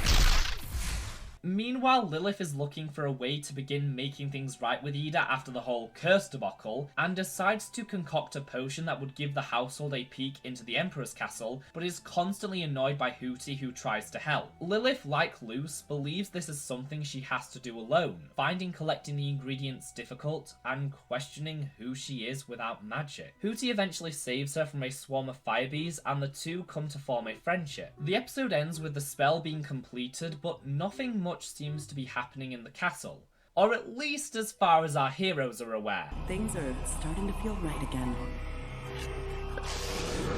Knock, knock, human.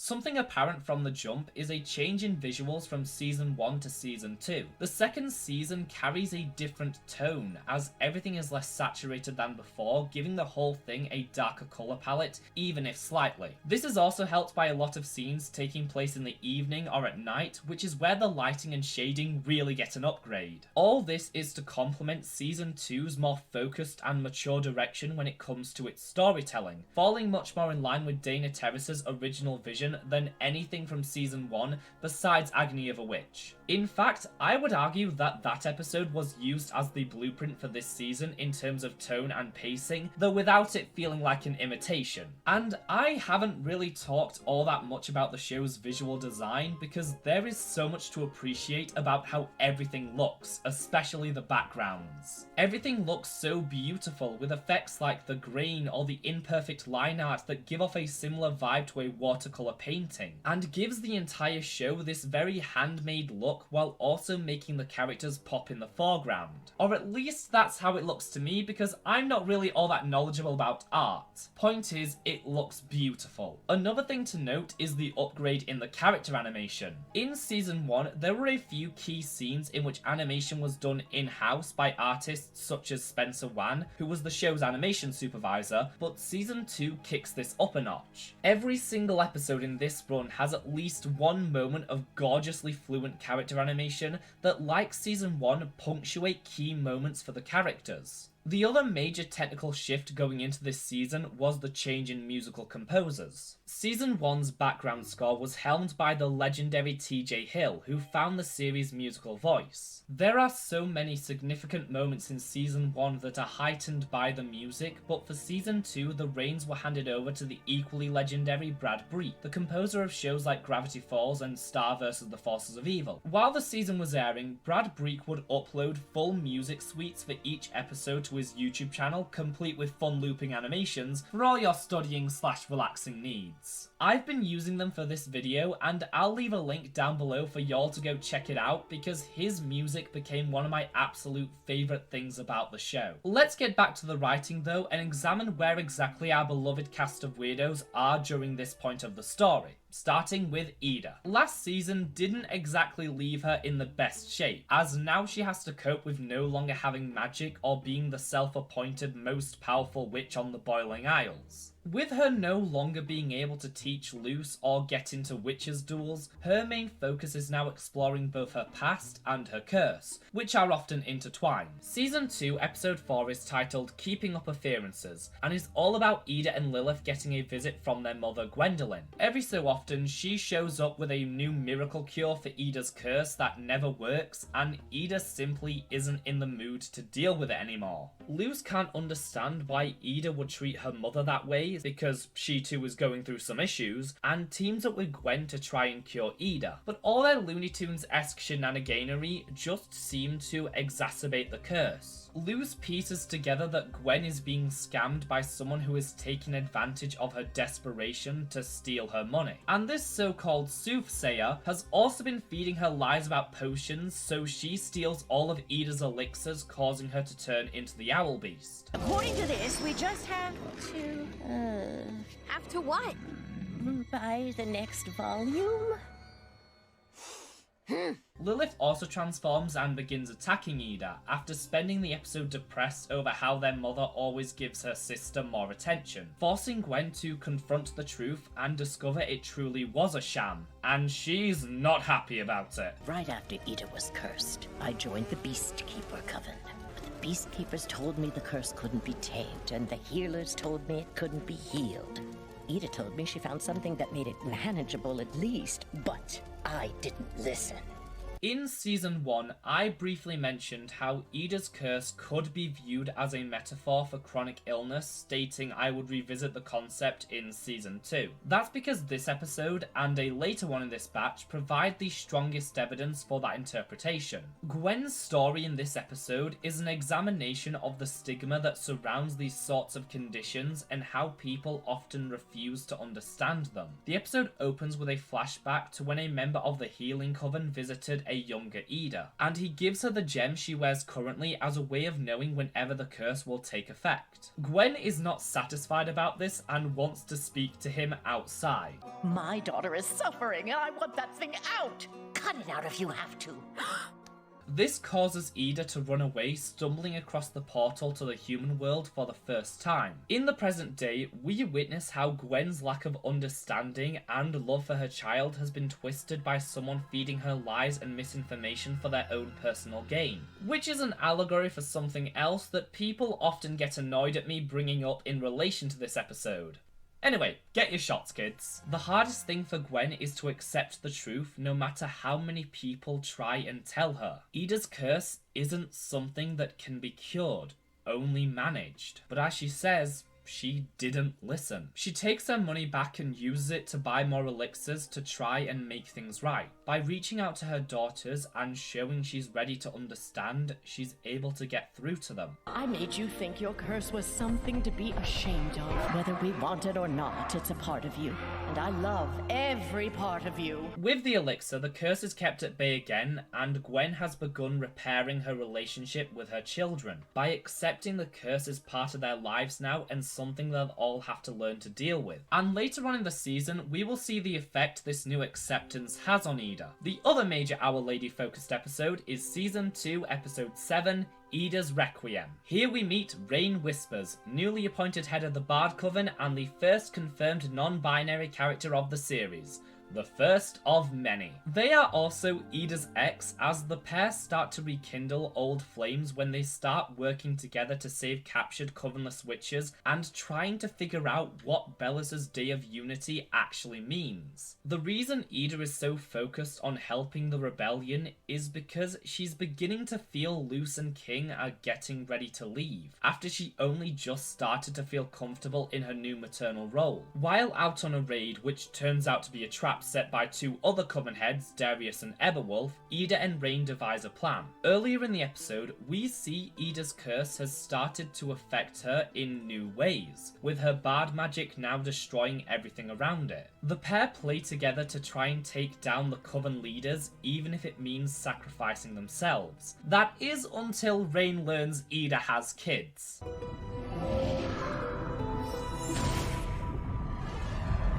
I don't know what you're running from, but a great witch once told me something about punching fears in the face. Don't give up so easily. They probably need you more than you realize. But stopping the spell means they didn't defeat the Coven Heads and are swiftly captured as Rain sacrifices themselves so Ida can escape. She makes it back to Luce and King, who reveal King isn't going anywhere. The opposite, in fact. He is legally changing his last name to Clawthorn. Surprise, Ida! Now we're connected for life and there's nothing you can do about it!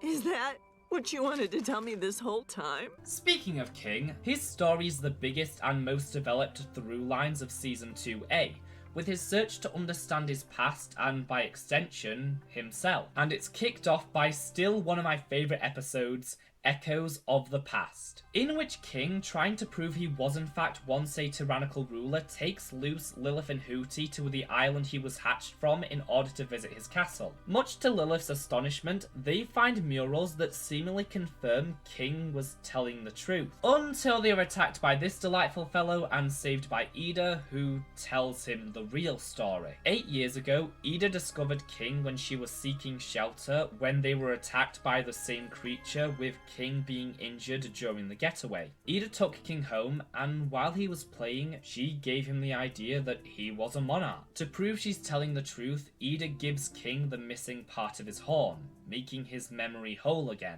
You're all just making fun of me like usual, right? No. No, no, no, no. No, no, no, no, no, no, no.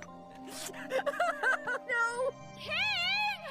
Luce finds King and apologizes for lying before realizing something isn't quite right, and decides they have to go back into the ruins because there must be some clue as to where King came from. The entire family travel to the top of the ruins where King is ready to accept the truth, whatever it may be. King remembers a time before he hatched where he heard a deep roar that King knows came from his father. If he's out there, I want to find him. I'm not that old. It could be possible. Would you help me? I'd do anything for you, buddy. The episode ends with Luce gluing King's horn back on, as now the little demon is unsure of who he is, but is determined to find out, which is how his storyline in Season 2 plays out, with King wanting to search for his father while also dealing with the complicated feelings his absence has created. But really it's about King growing up and trying to discover his identity, as a result coming to many hard-hitting conclusions about his life and who he wants to be, which is really the main overarching theme of Season 2 and what links all the characters' journeys. A strong sense of self-improvement. Season 2 is about each of its characters taking steps forward to becoming the best version of themselves. We saw pieces of this in Season 1 with Willow and Amity, but here the theme is greatly expanded on. Episode 2, Escaping Expulsion, sees us return to Hexside as Luce reunites with Willow and Gus, who has recently experienced witch puberty. I just hope it helps Ida learn my name. She keeps calling me Goops. Hey, Goops! It's already spreading. The teens are excited that things can finally get back to normal until they are called into Principal Bump's office where they meet Odalia and Alador Blight, Amity's parents, who get the trio expelled in order to teach Amity a lesson, with her being too afraid of her mother to do anything. The trio attempt everything to get back into school until Luce's only option is to make a deal with Odalia. Luce, Willow and Gus will be allowed back into Hexside, providing Luce fills in for Amity at the Blight Industries presentation, where she'll be demonstrating all the latest Abomination projects. Amity pieces together what's happened and sneaks into the presentation with Willow and Gus, arriving just as Luce is about to face the Abomatron 2.0, which won't rest until its enemy is eliminated, meaning Odalia was blatantly planning to kill Luce. With her glyphs, she makes a valiant attempt to hold her own, but it's not enough. Hey! Stay away from my Luce! Amity? Amity stands up to her mother and forces her to listen, getting her to let Luce, Willow and Gus back into Hexside, in turn finally gaining some control over her life and officially moving on from trying to uphold this family image that left her so miserable. It's also my belief that this was the episode where Luce realized that she had a crush on Amity, because the next time these two share a storyline, it's made abundantly obvious the feelings are mutual. Previously, Luce learns of another human who ended up on the Boiling Isles named Philip Witterbane, and is trying to locate his diary, so Amity, being an employee of the library, takes her to a forbidden area to search for it. One of the things that really make this show are all these little moments that really don't matter in the grand scheme of things, but show how much the crew cared about attention to detail. This episode didn't need Luce suggesting they abort the mission because she didn't want to push Amity, but it exemplifies how considerate and selfless Luce is. Despite this, they are eventually caught and Amity is fired. Being around you, it makes me do stupid things, and I wish it didn't. I do stupid things around you too, Amity. Amity confides in her siblings, who tell her that even though things have changed since Luce arrived in her life, that's not a bad thing because she wasn't happy before. So Amity decides to make another big change, dyeing her hair purple. This is also another act of rebellion against Odalia, who forced Amity to dye her hair green to match her siblings because she wanted her children to be colour coordinated. Yet another step towards becoming her own person. Luce shows up at the door revealing she got Amity's job back, leading to... You always have a way of sneaking into people's hearts. Okay, good to see you. Farewell forever. Why did I do that? Why did I do that? Why did I do that? Why did I do that? All these various arcs reach a major milestone in Season 2, Episode 8, Knock Knock Knocking on Hootie's Door, which also means it's time to talk about the weird birdworm himself, Hootie. Personality-wise, Hootie in Season 1 was defined by a desperate longing for companionship and to be included, which often leads to him being overly emotionally involved in other characters' lives and clingy. Very clingy. But Season 1 mostly used him as comic relief, essentially being the show's designated punching bag, with everyone finding him annoying. There are a few times where Hootie is treated with some level of dignity, but it always goes back to everyone being creeped out by him. And this goes for quite a bit of the fandom as well, who outside of comedy didn't really see a point to Hootie as a character and didn't really think there was much to him. What I think turns people off about Hootie is, like many characters of a similar ilk, they become a reflection of the worst parts of ourselves. The constant nagging and need for validation and friendship that can cause us to unknowingly push people away. There've certainly been times in my life where I could relate to Hootie, and because of that, I never really hated him. And Season 2 was very vindicating for me as a Hootie apologist by taking him a little more seriously. By giving him a real friendship with Lilith, we see a lot of the negative aspects of Hootie get turned down, but without changing who he is. But there was still the matter of how the rest of the family treats him, which is where this episode comes into play. Until now, what we've seen of Hootie has been entirely from the other characters' perspectives, but here we have a story told entirely from his point of view, where we experience firsthand how caring and thoughtful he is through trying to help Luce, Ida and King, and in turn making a huge impact on their lives, while also providing some commentary about Hootie's role in the show thus far. You write of feeling unimportant while Luce, Ida, and King are off on adventures. But Hootie, you are the Owl House. In the house, everyone is facing their own problems. King's voice is starting to crack, Ida is working herself to the bone trying to get stronger so she can protect everyone from whatever Bellos is planning, and Luce acts like she's trying to learn more about Philip Witterbane, but in actuality is struggling to find the courage to ask out Amity. Starting with King, Hootie figures out the best way to help is by figuring out what type of demon he is, so they conduct various tests which give inconclusive results. So Hootie does what he thinks will help and throws him a party celebrating that he's him, which just leaves King more lost than ever. This turns into anger against his father for abandoning him. He left me alone!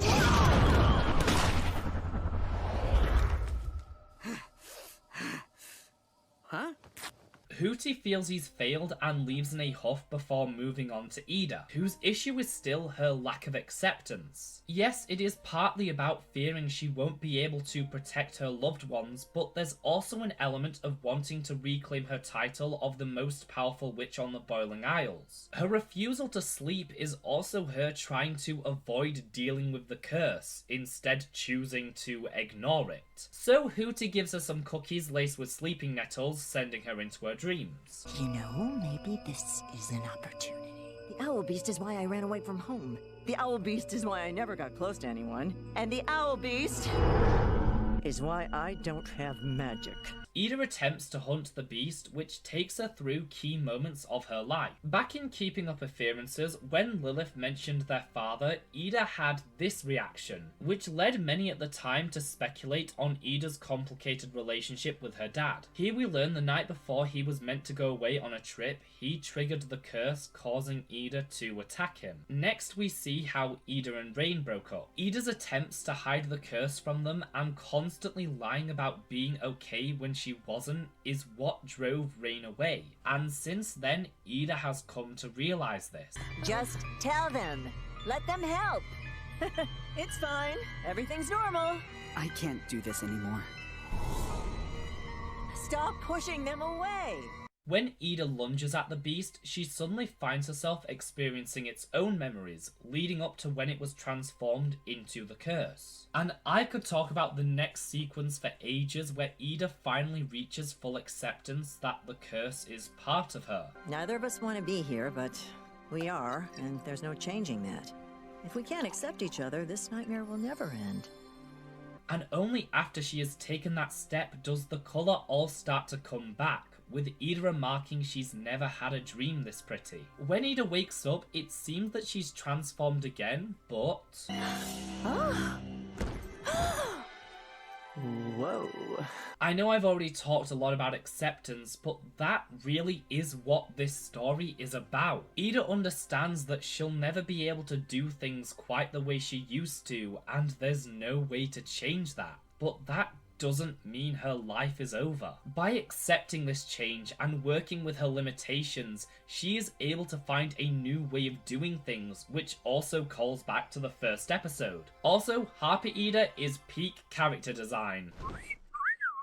Oh girl, this is a hot look. Feeling he's messed up everything else, Hootie's final chance to help is with Luce. He sees that Luce is torn between two goals, finding a way back to the human realm and asking out Amity, to which he believes she'll make no progress if she keeps being pulled in two different directions, which is a reoccurring problem for Luce this season. So Hootie abducts Amity and builds a tunnel of love ride in the basement, which Amity is smitten by, but Luce, blinded by her own anxiety over being made fun of like back home, destroys everything, not seeing how much she's hurting Amity. This is all Hootie's stupid idea.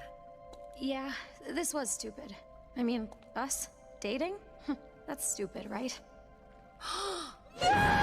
Feeling he can't help anyone, Hootie spirals out of control, nearly destroying the house, bringing everyone outside. Ida saves King with her new form, King saves Luce and Amity with his new powers, which leaves only one thing remaining. Through all the chaos, Luce finally tries to ask Amity out.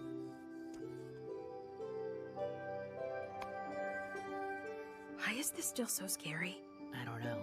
I doubt I need to explain why this was such a huge deal. The show didn't really sensationalize it. Their story has always been so realistic when it comes to young people dealing with crushes, even with all the craziness that surrounds them, and it cannot be understated how important that was. That this relationship be treated no differently than how straight ones have been for years, because there shouldn't be a difference. This isn't the show making some big statement, it's just normal.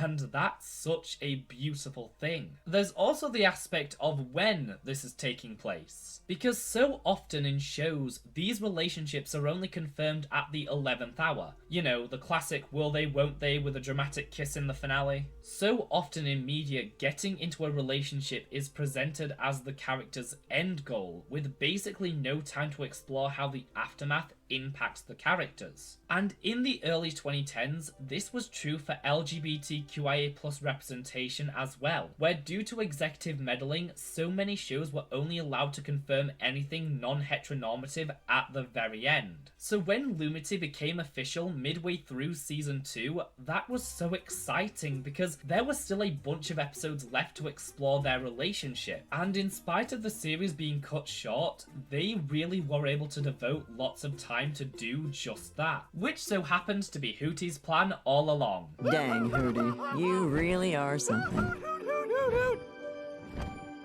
So far, we've been following mostly the same structure as the Season 1 review. I went over the first episode, talked about what each of the main characters are up to, then ended with a full analysis of an episode that ties together pretty much every major storyline from the season so far. Meaning I guess it's time to talk about a very important character that I've somehow managed to barely mention until now, the Golden Guard. While we caught our first glimpse of this guy at the end of Season 1, it was in the Season 2 premiere we were formally introduced, though outside of carrying out the Emperor's will, we didn't really know a whole lot on what his deal was, since he's entirely business-oriented. The only thing we really knew of him was he was given special treatment in the Coven for being a teen prodigy, but in Episode 6, Hunting Palisman, we finally start to unmask him. Literally. Belos is falling apart at the seams and requires more palisman, which are becoming harder and harder to come by. The Golden Guard suggests they try carving some, saying they've been reading about techniques with wild magic, which is a big no-no for Belos. Please, be careful. Our family is gone because of wild magic. I can't let the same happen to you. He finds and steals a bunch of palisman, which for plot-related reasons, Luce is with. She's able to separate the guard from his magic staff right before they're attacked, sending the airship towards the ground. Luce finds out this was all an assassination attempt by Kikimora, who has begun her character arc of being just the worst. Luce decides she can't leave him to this fate and goes to where he fell. This is the Golden Guard? It looks like he could be a student at Hexside.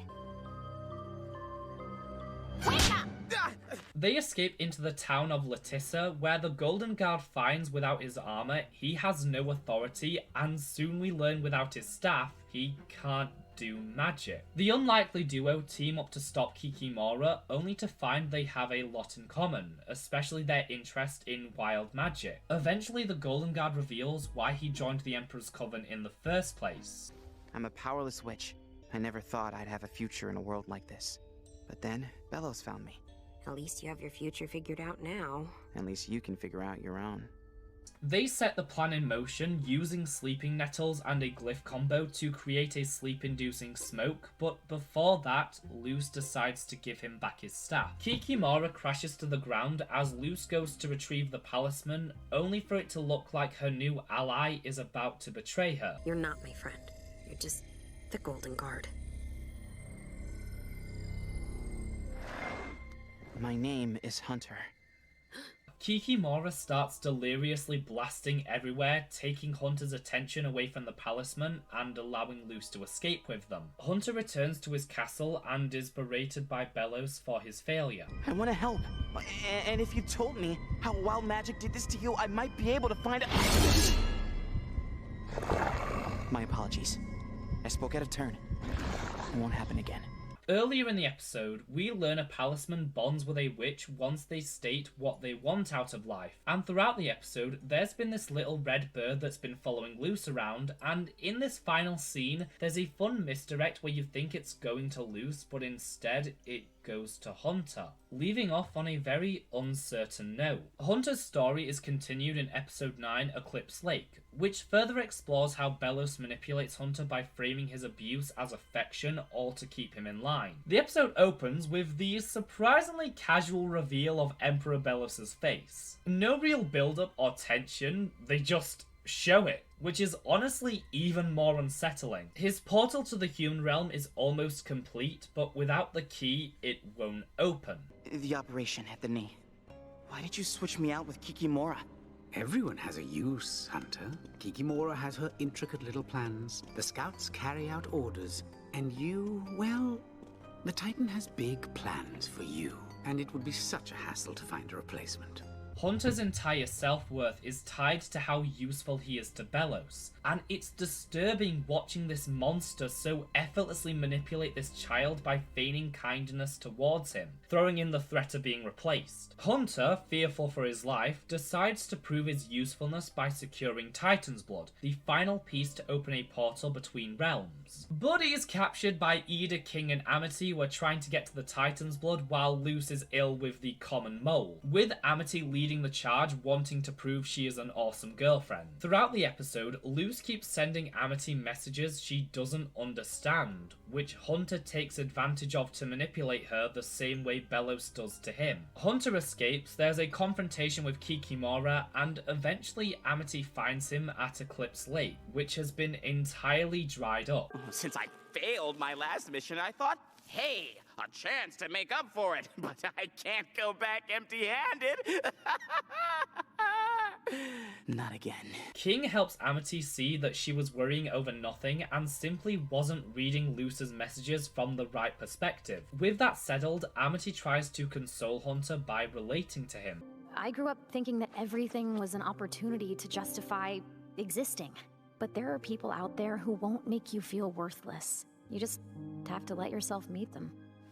The moment goes awry when Hunter sees the key, which just so happens to have Titan's blood in it. This causes an all-out brawl between the two of them, with Hunter getting the key in the end by threatening Luce. Appreciate it.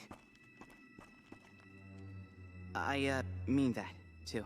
But Amity didn't get out empty-handed. During the skirmish, she was able to break the key, leading to her getting half of the Titan's blood. This episode really went deep into Hunter, who after only 2 real appearances, was already feeling like one of the show's most developed characters. But this episode gave him a hopeful ending, where the pieces are falling into place for him to break free, but all that would come later in the season. With that though, it's time to check in on our favourite human, Luce, because she's not been having a great time in these episodes outside of her relationship with Amity. Following destroying the portal door to prevent Bellows from using it, Luce's main goal in Season 2 is to find some way to make it back to the human realm and her mother, which puts her under a lot of stress and is only exacerbated by something we saw starting to take shape in the final stretch of Season 1, Luce believing that everything is her fault and the only way to atone is by trying to fix it herself. This complex Luce starts to develop arguably ties back into her viewing the world like one of her stories, where often the heroes must face their biggest threat alone and the fate of everything rests solely on them. The way she sees things is if bad stuff happened to the people around her, then she must be the cause of it. And Season 2 gets right into this with Separate Tides, showcasing Luce's new martyr-like attitude with how she blames herself for Ida losing her magic and keeps insisting she alone must make things right, even risking her own life, which she is called out for. Once again, the show is subverting these ancient tropes of the heroic sacrifice and pointing out how harmful they really are, by saying, no, not everything is your fault and you shouldn't feel like the entire world rests on you. Similar to Luce's Chosen One fantasy in the previous season. The idea that Luce has to sacrifice everything for others despite her loved ones telling her that isn't what they want is a false narrative that Luce has to learn to reject. And that theme will be pushed to the forefront in the latter half of the season. Luce's other big conundrum is this question that hangs over her constantly this season.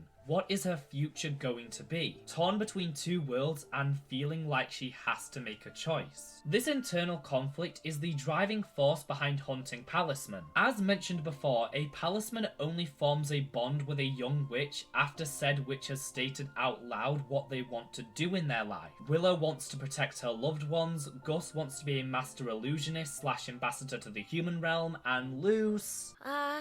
Get home to my mom? Would you still train to be a witch in the human realm? Can you even do magic there?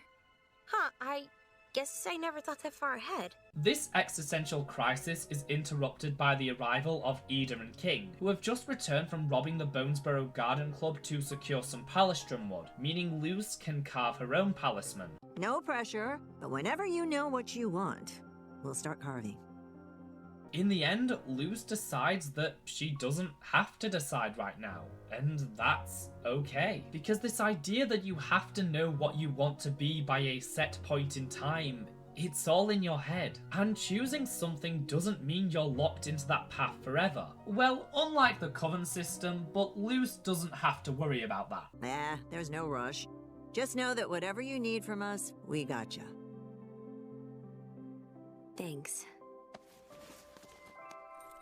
But Luce's anxieties over her future are only worsened by the mid-season finale, Yesterday's Lie, also known as Gets Real. Back in Enchanted Gromfright, which at this point felt like forever ago, you'll remember that cliffhanger ending where someone was sending letters from camp pretending to be Luce. And this little moment had speculators running wild with theories. Everything from it was Ida sending them to keep Luce in the Boiling Isles, to the summer camp was actually pulling some Invasion of the Body Snatchers plot and was actually replacing kids with evil doppelgangers. And this school of thought only grew more powerful after keeping up appearances, which ended on this chilling note.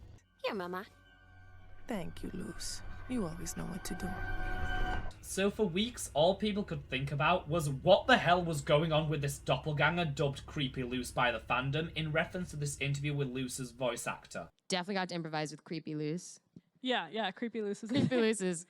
Yeah, you'll see her. You'll meet her. You'll get to know her.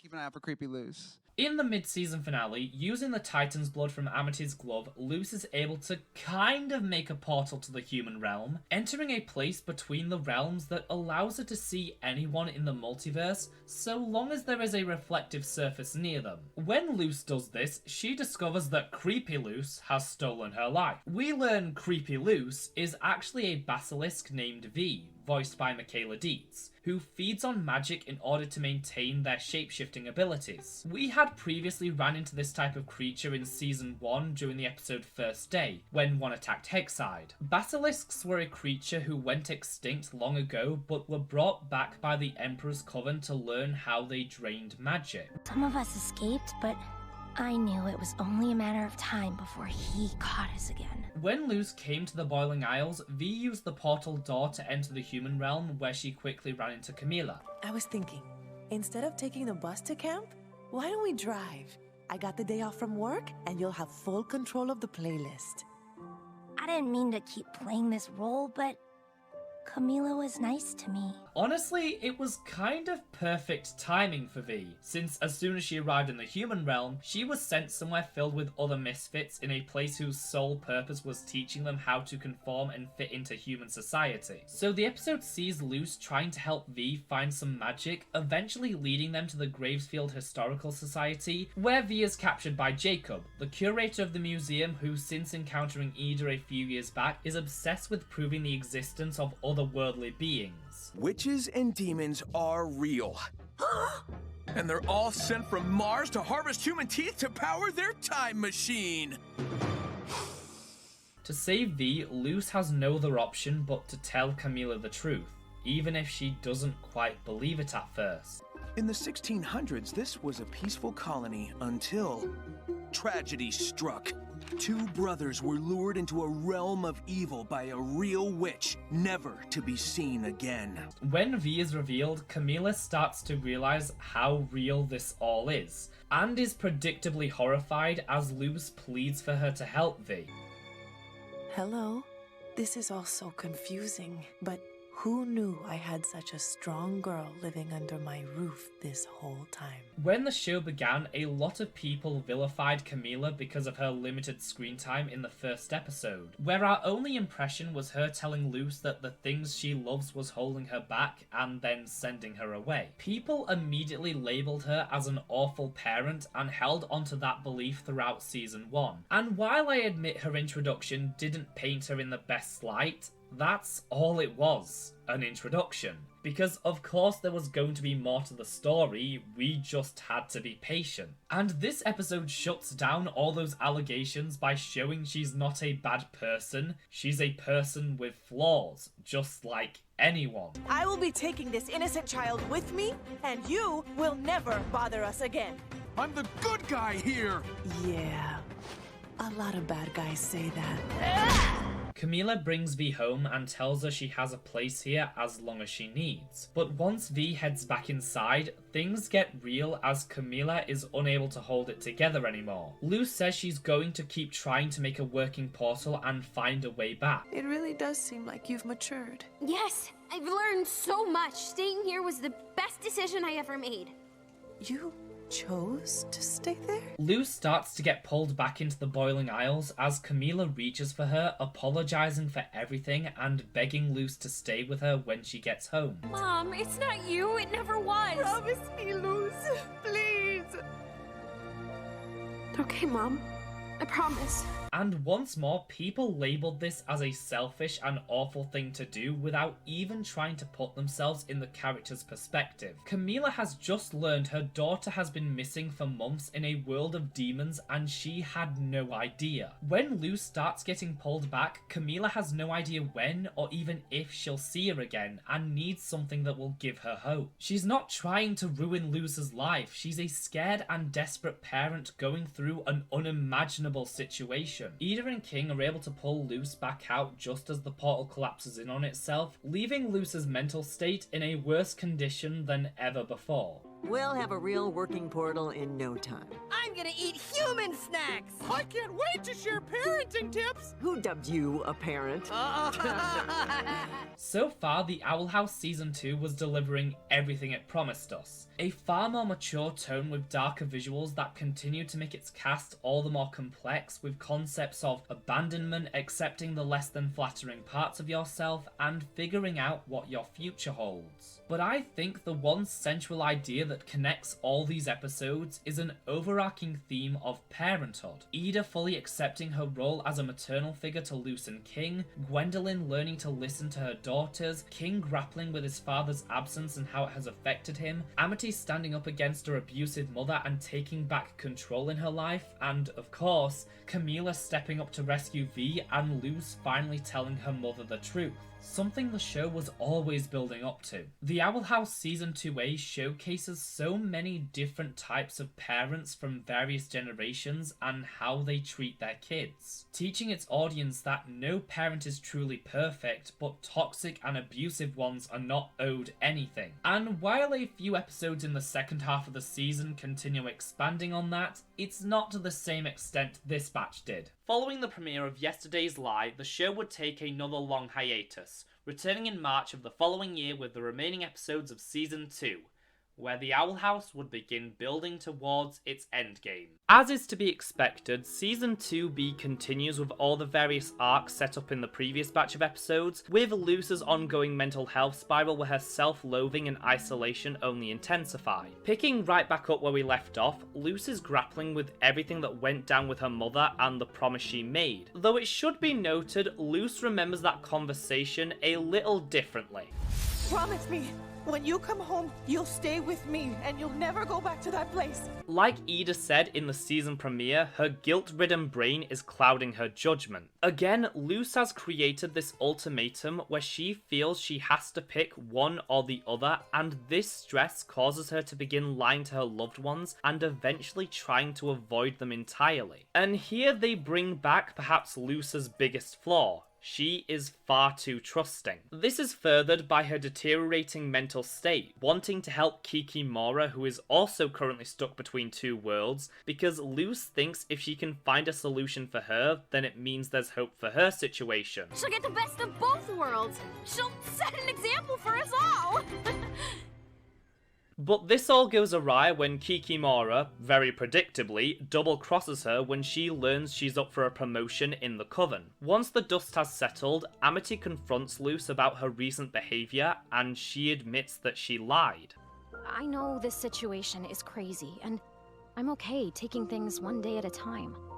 But I can't help if I don't know what's going on. Luz tells Amity what happened, but the future is looking more bleak than ever before. Despite Luz seemingly learning her lesson here, this trend of bottling up her emotions and trying to hide from those who care about her keeps showing up throughout the rest of the season, no matter how many times she's told how unhealthy and destructive it is. Season 2, episode 14, Reaching Out, opens with Luz getting a notification for an event she had scheduled with Camila. In an effort to avoid it, she throws herself into her work, claiming today will be very productive, which I think is a situation we can all relate to. Successfully build a portal to the human realm, learn every glyph combination, figure out what Belos is planning and show him what for? Despite everyone quickly seeing what is really going on, Luz continues to avoid what's actually troubling her and searching for distractions, which Amity unknowingly supplies. O'Dali has signed her up for the Emperor's Coven tryouts tonight, but Amity would much rather go to the Bonesborough Brawl, an underground witch duel, and win the championship like Alador once did, but her father refuses to listen. So Luz completely devotes herself to helping Amity, which eventually leads to her also signing up for the brawl to keep her mind elsewhere. Is everything okay? Ida told me it's a special day for you. She did? I mean, it's nothing for you to worry about. Luz's careless actions cause Alador to discover Amity's ruse, but as always, Amity isn't angry, more so worried about her girlfriend. But when Luz continues to persist with the lies, Amity reaches her breaking point and runs off. Luz finds Amity by the Grom tree where she finally admits what's going on.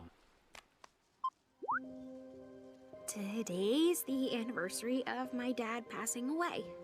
He always brought us flowers on our birthdays, so after he passed away, we started picking flowers for each other. This year, I'm not with her, and I don't have any flowers. And when you told me about the problem with your dad, I don't know. Maybe I was jealous or just needed a distraction. I was dumb.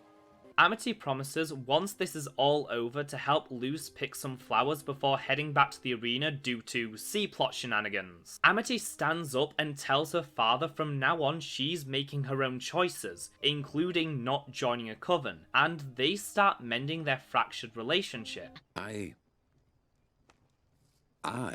like your new hair color. It's abomination colored.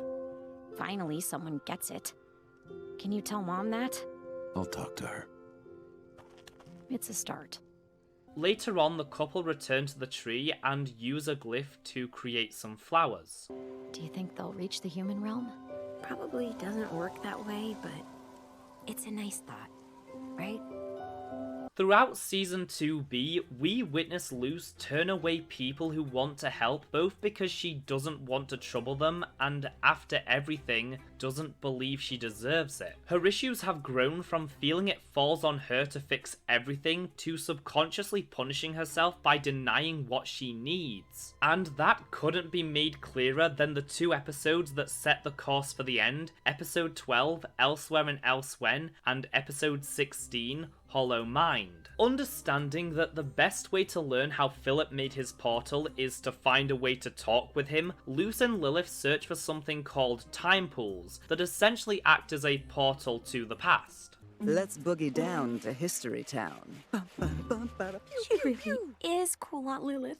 The duo find Philip, who is kind of a jerk, and only agrees to talk with Luz once she offers to help him find the Collector, someone who will help Philip complete his mission. Luz is starstruck, getting to meet who she believes is the only other human to have entered the Boiling Isles, especially when she teaches him the light glyph, which was the only one he hadn't already discovered. Took years to find them, almost as if the world wanted to hide them from me.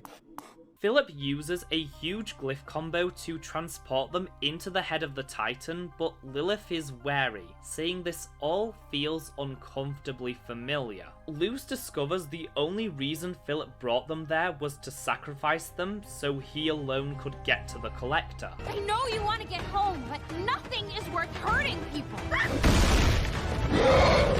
Oh, I disagree. Thanks to Lilith's historical info dumping earlier, Luz is able to recognize the beast and knows how to subdue it. They track Philip down as Luz demands to know how Philip built his portal, but it turns out this is for something else entirely, as Lilith socks him right in the nose. The episode ends with Philip returning to his lair, where it all becomes clear. Lilith's uncomfortableness, the bag of palisman, the glyphs. I just need to live long enough to see this through. And you're going to help me. Collector.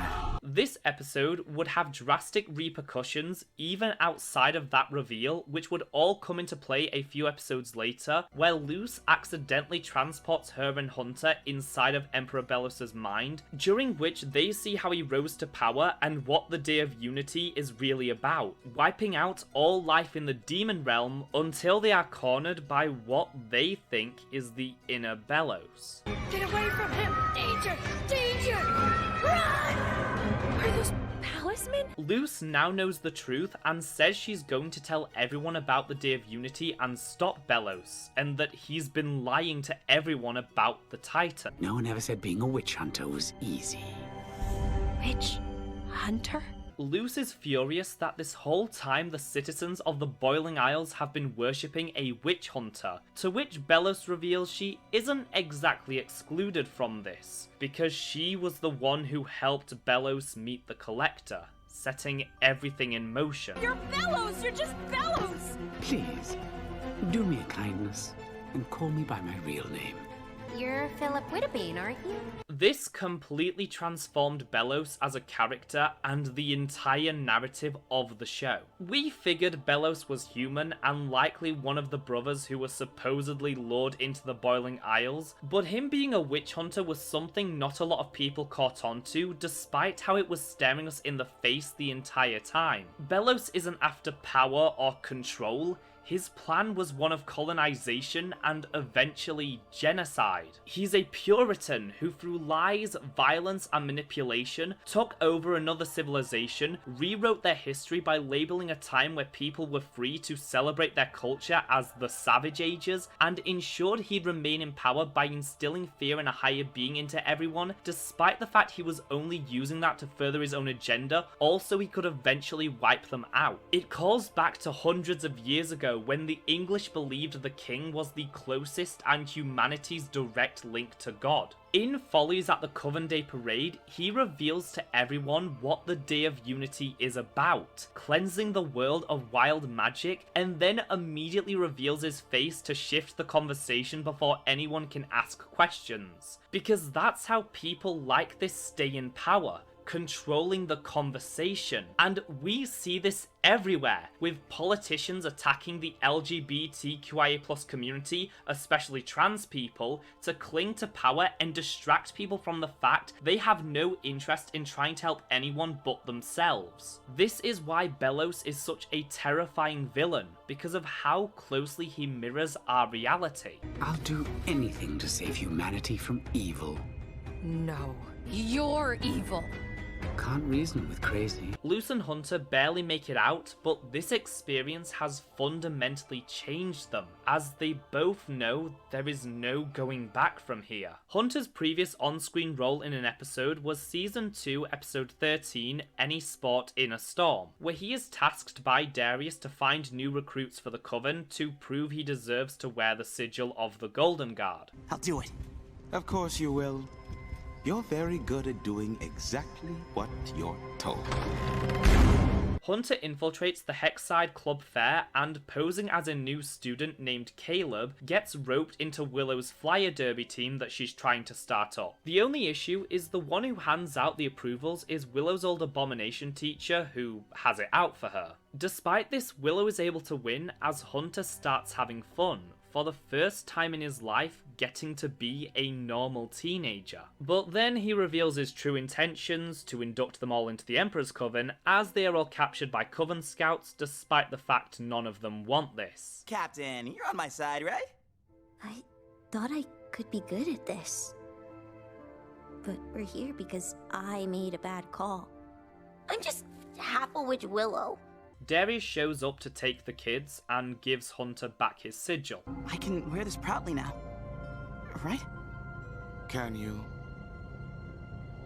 Ever since Hunter's palisman, Flapjack, came into his life, we've seen Hunter grow far more empathetic, especially when it comes to palisman, which has put further strain on his relationship with Belos. And it's upon realizing his new friends are about to have their palisman taken away does he realize the error of his ways. With Hunter's help, the kids make an escape attempt, but Darius overpowers them until Hunter gets in between. I was mistaken. These 4 are insolent agitators who aren't fit for the Emperor's coven. And I'm unfit to wear the sigil of the Golden Guard. Turns out, Darius is actually impressed by Hunter for this, thinking it's good he's finally making connections outside of the Coven, even gifting him a pentagram. Magic or not, I think you'll make your predecessors proud.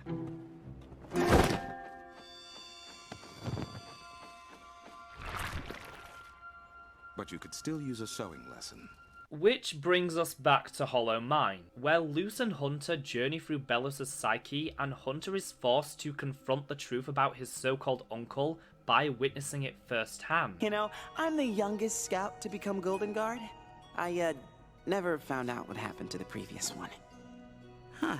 Why does Darius look so sad here? And the deeper they go into his mind, the harder it is for Hunter to keep coming up with excuses, where the only thing able to keep him going is Luz, the enemy who was also the first person to ever genuinely care about Hunter. But eventually he learns his entire life has just been another one of Belos' lies. I say the Titan has big plans for you, and he does what he's told, unlike the previous attempt. Just when things seem like they can't get any worse, they stumble upon what appears to be a graveyard for all the previous Golden Guards, each one murdered by Belos. It wasn't wild magic, was it? What a shame. Out of all the Grimwalkers, you look the most like him. What? This was something teased earlier in the season. At the start of Eclipse Lake, we see what appears to be a recipe for these Grimwalkers, including items such as Selkie-Dharma scales, which is why Belos wanted one slain in the season premiere. And it was that episode, Belos also instilled the fear of being replaced into Hunter, and now we learn what this is really all about. He's a better version of an old friend. But thanks to you, I'll have to make another one. Throughout Hollow Mind, the portraits in the background tell a clear story of Philip and his brother Caleb, who as kids dreamed of being witch hunters until Caleb was lured into the demon realm. Whereas Caleb came to understand they were wrong about witches, even falling in love with one, Philip let his hate consume him, leading him to the monster he is today, eventually killing his brother and becoming Belos. Mutilating his body by carving glyphs into his arms and cutting his ears to more closely resemble a witch. Creating many clones of his brother over the years, each one eventually turning against him and being destroyed as a result. Belos attempts to kill Hunter by burying the teen in his subconscious, and the only way he is able to survive is by using the glyphs he obtained when Luz tried to save him with her jacket, aka wild magic. The thing that Belos is trying to eradicate, the thing Hunter couldn't help research despite being taught to fear it, which set him apart from the rest of the Coven, and the thing that gave him his first real connection with another person, now being the very thing that saves him. Once safely out, it all starts to hit Hunter at once as the boy experiences a panic attack. Ida tries to reach out to him, but he throws away his cape and disappears into the woods, where we don't see him again until 2 episodes later in Labyrinth Runners, which is really the final Hexside romp of the show that continues building towards the Day of Unity. Gus discovers Hunter has been hiding at Hexside before being called into the auditorium for a surprise announcement. Head Witch of the Illusionist Coven, Adrian Gray, has arrived to inform them that the Emperor's Coven has plans to induct every student into a coven before the Day of Unity. But he's there to help, saying he's going to make illusions of sigils and is about to start with Ed. Don't trust him! He's hiding behind an illusion! With the Day of Unity approaching, the Emperor's Coven has decided to up their game from manipulating young people into joining to straight up forcing them. The real Adrian Gray takes Gus and is about to give him an abomination sigil so he can never use illusion magic again. Out of anger and fear, Gus creates a massive illusion, transforming the entire school into a labyrinth and allowing everyone to escape, with Hunter coming to save him. Gus and Hunter travel through Hexside trying to find their way through the illusion confusion while Gus starts to piece together what's going on with the now former Golden Guard. When they barely miss getting caught by scouts, Hunter starts to break down as Gus helps him breathe using a trick Willow taught him when they first met. Not everybody's great, but not everyone's bad either, you know? And for what it's worth, you can trust me. This calls back to Amity comforting Hunter during Eclipse Lake. All these friends he's now accidentally made and only want to help and be there for him with no ulterior motives or him having to prove himself. He's found those people. Now he just has to realize it. Gus and Hunter are caught by Gray as Hunter is hit with a sleep spell, only to awaken with the rest of the students in the healing homeroom. We saw you being dragged around, and the Flyer Derby team was determined to save you.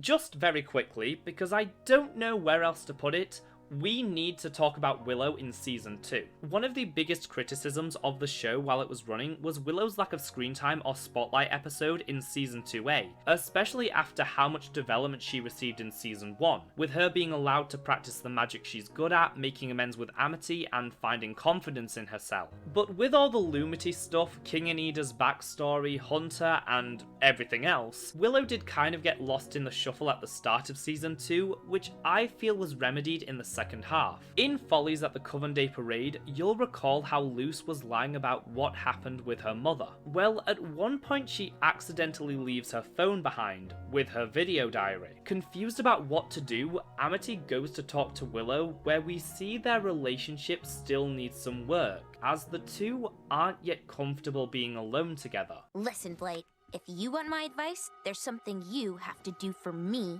first. Do you still know how to braid hair?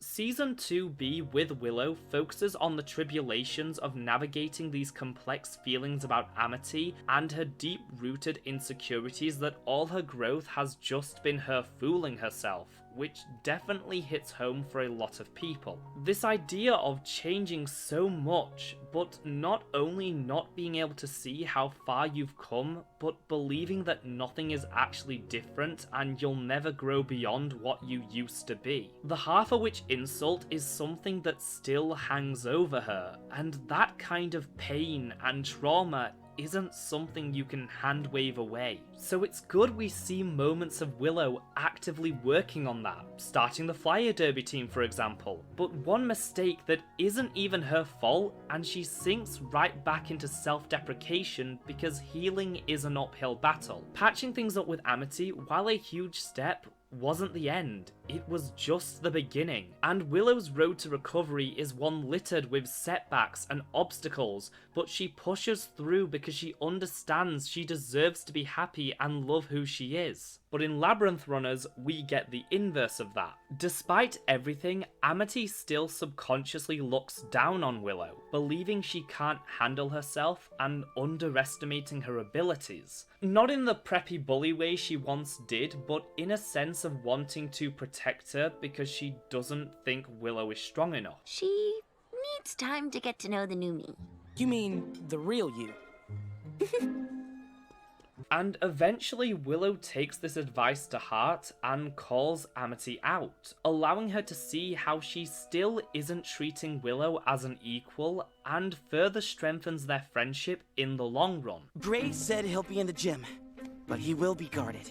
That won't be a problem. Willow can bust through anything. But this narrative isn't exclusive to Willow. All these characters have issues they're trying to work through, but can only do that with the support of each other. Something Luce still hasn't grasped. When Adrian tries to painfully look through Gus's memories, causing his mind to lash out, Gus becomes trapped in his head in a sphere of negative thoughts because Gus hasn't been having a fun time in Season 2. When he wasn't the comic relief, Season 1 focused on Gus's fears over how the world sees him, that no one takes him seriously because of his age. Well, Season 2 is all about how Gus sees himself, which, keeping in line with everyone else, isn't very highly. His most prominent role prior to this was Through the Looking Glass Ruins in Season 2A, the episode that featured this. Well, that was actually the B-plot, as the main focus is a Gus-centric storyline wherein he is invited on a quest with a group of students from Glandus High and Marfolomule who went there before he transferred to Hexside. Being worried over illusion magic being useless, Luce gives him a few glyphs to aid him. It turns out though these teens are very toxic and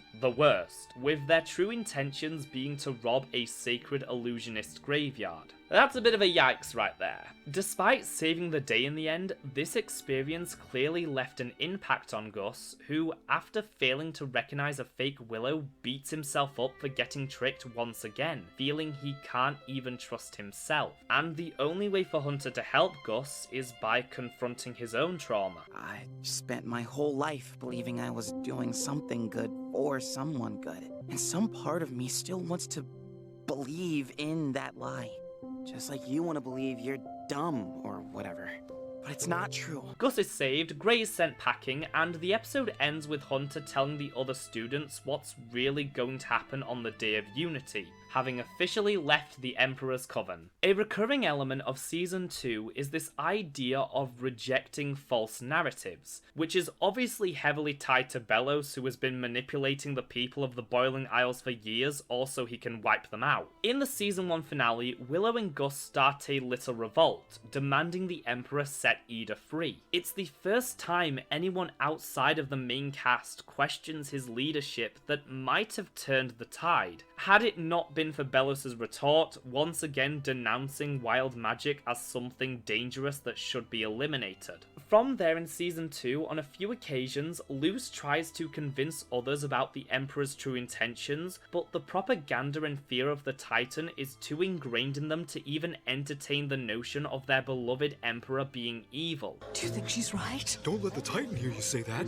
Bellows says he can read minds. And in Follies at the Coven Day Parade, we see just how far Bellows has the population wrapped around his finger, telling them point blank what his plan is, then before anyone is able to question him, he reveals his face to distract them. An act of subterfuge. But Hunter is where this idea is most heavily explored. When we first meet him in the season premiere, he is so confident, so assured in his loyalty and that he is working for the hero, which is further complicated by the fact it's his uncle, who he is dependent on due to Bellows' conditioning and isolation from others his own age. And slowly we see this mindset begin to break down as cracks in Hunter's ideology start to show, which is where we get his mental spiral in Eclipse Lake and his deep-rooted fear of being replaced that Bellows uses to keep him in line. But through his interactions with Luce, Amity, Willow, Gus, and, of course, Flapjack, he's offered something he desperately needed. A different perspective that challenged him, which is at the forefront of any sport in a storm, which demonstrated how sheltered Hunter has been and forces him to see everything he's missed out on and start questioning his place. Then in Hollow Mind, he can finally no longer hide from what deep down he already knew. Bellows is an irredeemable monster who has lied to him his entire life. Hunter's arc isn't one of redemption, it's one of recovery, of cutting himself free of the ideas and beliefs that had been forced on him since he came into existence, which he is only able to do by finding new people in his life who are patient, that genuinely care about him and his well-being. The same way a lot of young people growing up aren't exposed to any other viewpoints outside of what their parents teach them, and it's not until they're able to leave and head out into the world can they begin to break away from that conditioning and form their own opinions. But having to confront the fact that everything you've known in your life is a lie is a very harrowing thing,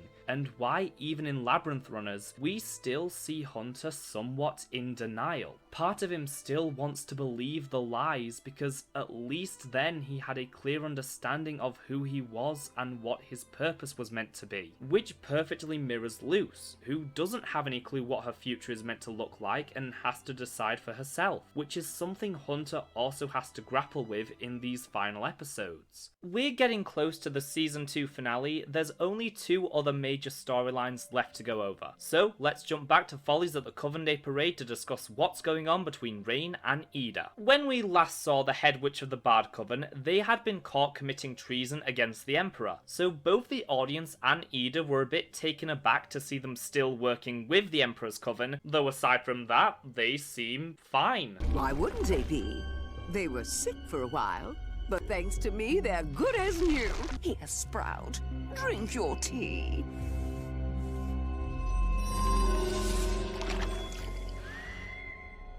During the parade, Ida gets them away, only for Rain to tell her they don't remember anything about the fight with Darius. When Ida refuses to leave until she gets through to Rain, they end up in a witches' duel, which Rain unsurprisingly wins. Go home. Maybe travel for a bit. Just don't contact me again. I work for the Emperor, after all. In episode 15, Them's the Breaks Kid, we are given the full backstory on how Rain and Ida first met, but more chilling is the reveal that Terra Snapdragon, head of the Plant Coven, had essentially been grooming Rain for the Emperor's Coven since they were a child, which adds this whole other sinister layer to their previous interactions. The actual story is to avoid being expelled, Ida must compete in a Young Witches training program and return with at least one blue ribbon while accompanied by, at the time, Vice Principal Bump. There, Ida meets Rain, who offers to help her get a ribbon as they team up, acing every challenge throughout the day. You must be so proud of yourselves. Well, you shouldn't be. Before we hand out any ribbons, I think we need one more activity. So the kids must compete in a high-stakes game of Covens versus Wilds, where all types of magic are on the table. When it all comes down to Ida and Rain, they take a stand, well, dance, and almost manage to hit Terra, who finds the whole thing delightful. Feisty witches do make the best leaders. I especially like you, Sprout. However, because of their disobedience, no one gets a ribbon. Still, Terra ensures Ida stays at Hexside, and presumably because going back empty-handed means they lost their scholarship at St. Epidermis, Rain transfers and the two begin their friendship. In the present day, Ida finishes telling the story and looks out into the sky thinking of Rain, who is currently at the castle as Terra gives them some tea, only for them to covertly use a bard spell to nullify its effects, which they also did in Follies at the Coven Day Parade, meaning this has all been an act and Rain still has all their memories. A draining spell? Any way to counter? I told you, I'm not putting her in danger again. I'll keep you safe, Ida. I promise. Then in Hollow Mind, we see Rain disguised and about to enter the Emperor's psyche, only for Luce and Hunter to mess it up and get sent there instead. The bulk of their screen time sees them, Darius and Eberwolf trying to help Ida get them out without making their presence known, which they do with some flowers. And finally, the only remaining plot thread is King's origins and his search for his father, which come back into play in the final episodes of the season, starting with Season 2, Episode 17, Edge of the World. Back in Knock Knock Knocking on Hootie's Door, that episode ended with Hootie being visited by someone who looks a lot like King, someone we previously saw earlier in the season when King sent out a message through Penstagram to find his father. Oh my gosh, a bug! Whoopsie! Hope that was junk mail! Well, King finally gets the letter that contains instructions for him to travel to a far-off island and meet their clan, who King believes could also help them stop Bellows. Another positive is this quest would also take Luce and King far away from the Boiling Isles, which is good because now that Luce knows Bellows' true intentions, she is in more danger than ever before. So Ida agrees to let them and Hootie go, but soon as they've left the room, she can no longer hide her emotions. I thought Luce was just some lost kid, but because of me, she's wrapped up in this thing with Bellows, and it's just not fair. We have a whole week until the Day of Unity. We'll figure out how to keep them safe. When they make it to their destination, the trio are transported to the other side of the world where King is welcomed with open arms by the community, even though none of them are his father. These demons are Titan Trappers, and they are still around because according to their Grand Huntsman, there still exists a Titan in the world. King is invited to join their clan, and they want to help the Boiling Isles as things are finally seeming to look up. Which means cue disaster in 3, 2, 1. But if you think Belos is evil, you've never seen a live Titan. The last living Titan. I saw it once. Before it disappeared, its hateful roar blew out my eardrums. How did it go? Wah! Luce discovers the Grand Huntsman, the god the Titan Trappers worship, is the Collector, and only after the last one is killed will they be set free. And once everyone puts 2 and 2 together, King is sent to be sacrificed. Don't worry, child. We're almost done. Then we get to play catch, right? Luce rescues him, but King doesn't want to listen, feeling he has found people who understand him, which he'll need when Luce inevitably leaves him to return to the human realm. The thing that has been hanging over his head since season 1 that now seems closer than ever. I just thought I had to prepare for a world without you in it. King, you're not one of them. Then what am I? King is a Titan, the son of the Boiling Isles itself. And this was a huge moment of vindication for me because I have held on to that theory ever since Echoes from the Past, but every time I brought it up, I was met with nothing but people telling me that I was wrong because the timelines didn't make sense since the Titan was ancient. Well, who the f is laughing now? They barely make it out, with King using his powers to destroy the teleporter as the trio start their journey home. Hi. Season 2, Episode 19, O Titan Where Art Thou, is the real beginning of the end for the series and provides us with a semblance of closure for King and his search for identity that calls back to his introduction. We open with Luce, King and Hooty arriving back in Bonesborough. Hey, look! Everyone missed us so much they put up pretty signs!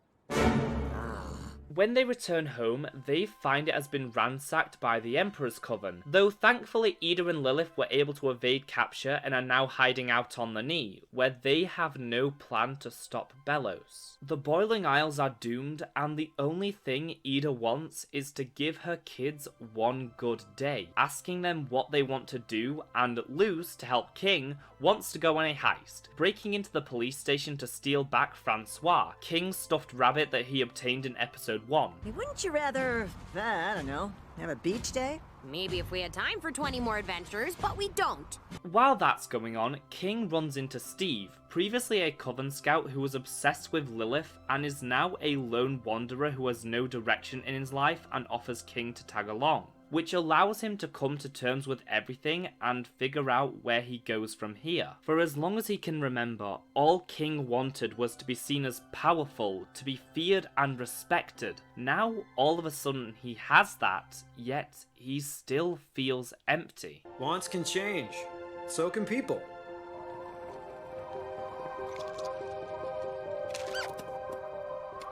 I don't want people to see me as a big scary monster anymore.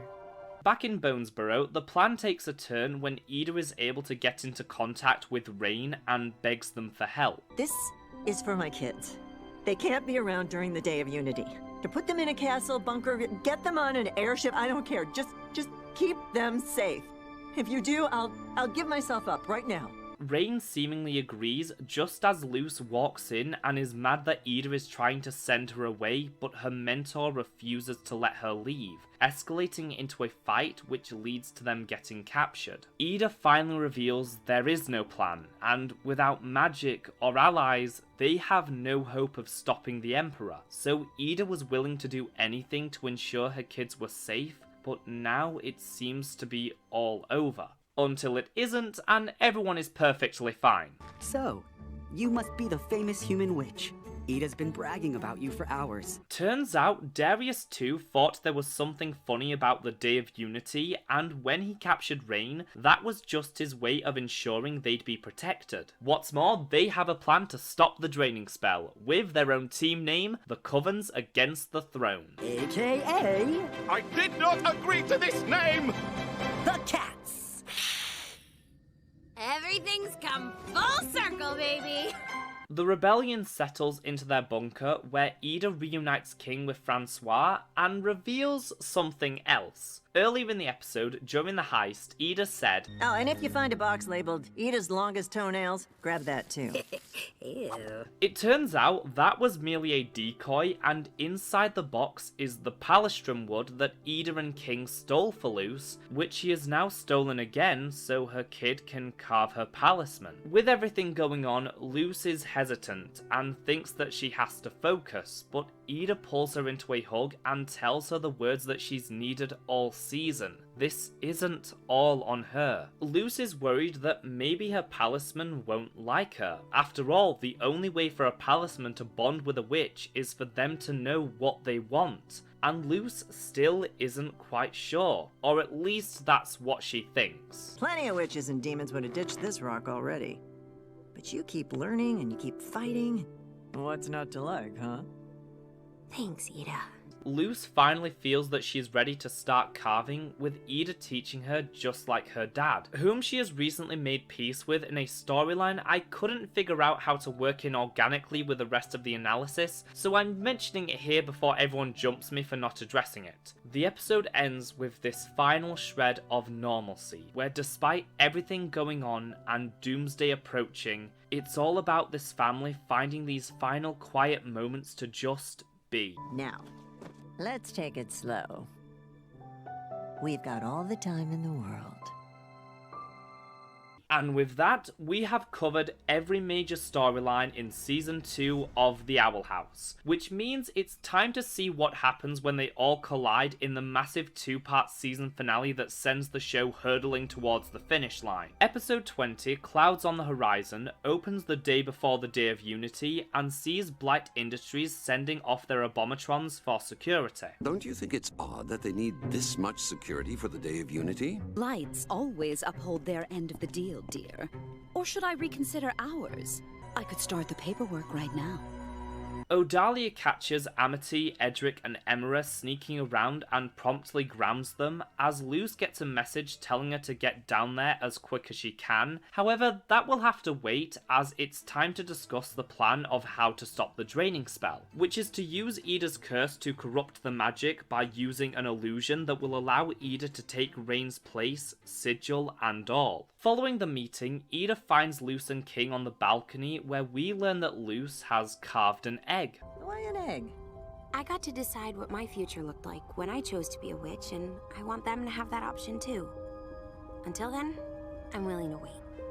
Ida makes the suggestion that Luce go on a rescue mission to get Amity, saying the adults can handle this, once again doing what she can to keep her kids distracted and hopefully away from danger. You'd think by now she would have learned that doesn't really work. So, you two protect each other, and we'll be back together before you know it. On her way to Blight Manor, Luce gets dropped off to meet her security escort, as per Darius's insistence. I don't need a security escort! Did you hear that, Gus? Yeah, no, I guess we'll have to go home.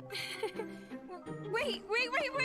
Of course I want you around! I'm so happy! Hunter is there too, and still has yet to tell anyone about the whole being a Grimwalker thing, with Luce trying to encourage him by saying it won't be a big deal, only to have Hunter remind her that she also hasn't told them about helping Philip/Bellows. They both agree for now they want to keep these things to themselves, before the newly expanded Hex Squad ambush Blight Manor, effortlessly taking out the security, which shows how much stronger they've each grown over the series. Inside her room, Amity is panicking, wanting to do anything to help, and doesn't even know if Luce is okay after she's been missing for over a week following the events of Hollow Mind. The two at last reunite after presumably not seeing much of each other since episode 14, as Luce promises once this is over she's going to take Amity on the most mundane, average date ever, and then...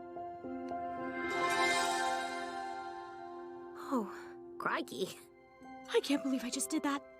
I can't believe I just said that! On the airship heading towards the Titan's skull, Rain asks Ida if she really wants to do this, saying even if her curse heals, she'll never be able to practice wild magic again. But Ida has adjusted to this life and accepted that her curse is part of her. It might be messy, but it will always be a constant in her life, and she's learned to deal with that. It's time. You ready? Oh, isn't it cool we get one last adventure together? With the kids all reunited, they sneak into Blight Industries to try and talk some sense into Amity's parents, only for Luce to tell King to stay outside where it's safer in spite of him protesting he wants to help, leading to him locating Alador, who has snuck away from the factory. I'm gonna spend more time with my kids. Things are gonna change after the Day of Unity. Oh boy, yeah, let's just say there's not gonna be an after to the Day of Unity. Alador's arc in Season 2 is about learning to view his kids as their own people he wants to get to know, which is in stark contrast to Odalia, who views her children like they are products of her company that she has to sell. To her, the kids have no purpose in life but to uphold the family image, hence why she forced Amity to dye her hair green, because she wanted her kids to be colour coordinated. So to see everyone else essentially cutting her off in this episode is so satisfying, because that's the only way they can truly start to be a family again. The kids' plan to infiltrate is foiled when Kikimora recognizes Hunter's voice and they are all captured, while Amity tries to confront her mother, who won't take her seriously, insisting she's merely trying to ruin their business. Girlfriend? Oh no, that won't do. We'll find you a new girlfriend, someone who's not on wanted posters everywhere. Gotta give it to her. She might be a heartless and abusive person and parent, but she's not homophobic. This gets Amity angry enough to break free and begin pounding the dome they're being held in, while Kikimora taunts Hunter about the horrifying fate that awaits him once he's handed back over to Bellows, causing Luce to jump in to try and defend him. I'm surprised you're even here, human. Aren't all your friends at the Day of Unity? Okay, here's the plan. Alador appears with King and frees the kids, trying to tell his wife what Bellows is really doing, only to discover that she already knew. Kikimora is done waiting and nabs Hunter, or so she thinks, and takes off, while Alador destroys the factory and says he's quitting, basically divorcing Odalia. Fine. I've been meaning to find a more competent business partner anyway, and you won't be getting your severance package. The crew runs to one of the unmanned airships, trying to get it to take off so they can rescue Hunter. They're going to fly to the Day of Unity and use the remote to shut down all the Abomatrons, which Alador offers to help with. In quite an awkward moment, the illusion wears off, revealing that Hunter has been with everyone else this entire time. She wanted to protect you. And Ida. Then that means she's being taken to Bellows. Once again, Luce is attempting to sacrifice herself under the belief that this is all her fault and her burden alone to carry, despite having been told multiple times how wrong that mindset is, which for a while it seems she was finally beginning to understand, until she learned she unknowingly helped Bellows, which from her perspective is definitive proof of everything she's feared the entire season, that she is a bad person who hurts everyone around her, which is where part 1 ends. We pick back up with Season 2, Episode 21, King's Tide. Not only the conclusion to the season, but the final standard episode of The Owl House. Ever since Edge of the World, when King took part in the ceremony meant to free the Collector, King has been mentally linked with the being and keeps overhearing his conversations with Bellows, which is going to become very important. Tensions are high in the clouds as everyone is on edge and at each other's throats. Can't believe she's going to face Bellows alone again, and I'm powerless to help her. We can't even manage to help each other.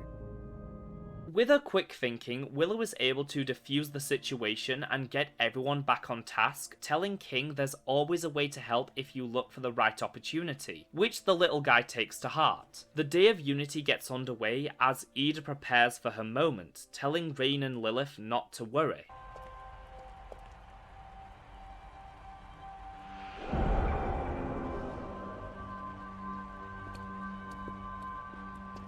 The draining spell begins as Belos disappears into the skull and reveals he was never going to free the Collector, betraying them, just as Kikimora appears to announce that she has brought in the Golden Guard, using this moment to ask for her old job back, or maybe even become the Emperor's new right hand. Go find a hole to wither away in. Of course he knows it's loose, and the fight begins. The Hex Squad are shot down by Coven scouts, and the other head witches have figured out the plan and reveal Ida, swapping her out for Rain. Oh, you are making a big mistake. My only mistake was letting you two live all those years ago. Right! Ida! Back in the skull, Luz continues battling despite none of it seeming to faze Belos, who tries to plead with her, saying he wants to help her get home so another human life won't be ruined by this world, but only gets called out for being the hypocrite he is. You talk big about protecting humanity, but after everything you've done, you're barely human yourself.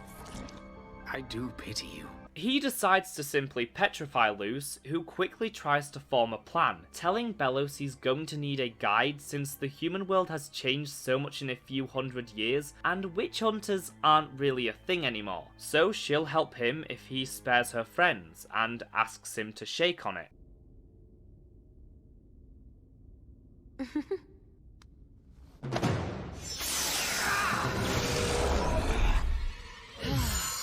Perhaps the most important part of Luz's character is her ingenuity, which we see throughout the series. Due to being human, Luz initially struggles because she isn't able to learn the same way as everyone else and has to find her own methods to survive the Boiling Isles, which, as a result, allows her to start seeing the world from a different angle. This is what makes her a formidable adversary to Belos, because Luz has only made it this far by doing the one thing he can't: adapting. Belos is so stuck in his ways and refuses to learn even after hundreds of years, and that is what makes him the least human character. He lacks the ability to change, which is why he keeps falling for these very simple tricks. His ignorance is a conscious choice and what leads to his downfall, which is why Luz, in spite of her lack of experience, is able to outsmart him on multiple occasions, with this perhaps being her most clever moment, using her advanced knowledge of glyph magic to trick Belos so he'll have no choice but to stop the draining spell. And she comes up with that in like a second.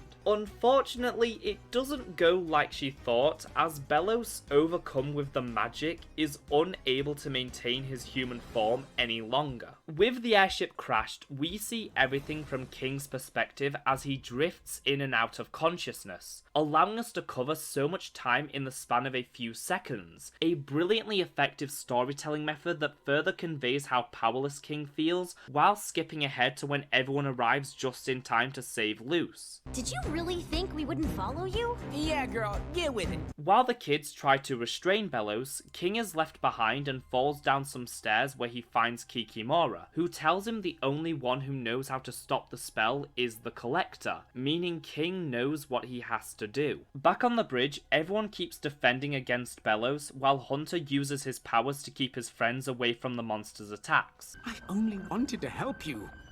You're lying! King travels far below into the Golden Guard graveyard and finds where Belos dumped the glass tablet that holds the Collector, but they can't see King, not until he takes his collar off. So far, we have only gotten a few brief glimpses of the Collector, with Hollow Mind being their first substantial appearance, and there has been this interesting dichotomy between this malevolent, all-powerful being with the power to bend reality to their will, and a lonely child just wanting a friend to play with, which is why they were helping Belos, who promised to free him, since the Collector has been trapped in the space between realms. The Collector immediately recognizes King as the son of the Titan who trapped him, saying he's always wanted to play with him, which sounds sinister until they suggest hide and seek. But King has another idea, and makes up a better game for them to play called the Owl House. What I love about this moment is how it is a clear demonstration of how much he has learned from both Ida and Luz. Well, gee, everyone's gonna perish from this ding-dang draining spell. Guess we can't play that awesome game after all. With a pinky swear, King sets the Collector free. While at that very moment, outside the skull, Ida regains consciousness right before the draining spell is about to finish her off until Rain reaches out for her. I promised a special kid I'd protect you.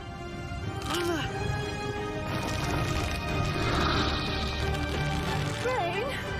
What a phenomenal payoff to the running gag of Ida's removable limbs, cutting off Ida's connection to the sigil and saving her. Despite Luz and Co.'s best efforts, Belos has them on the ropes and is ready to take the final strike.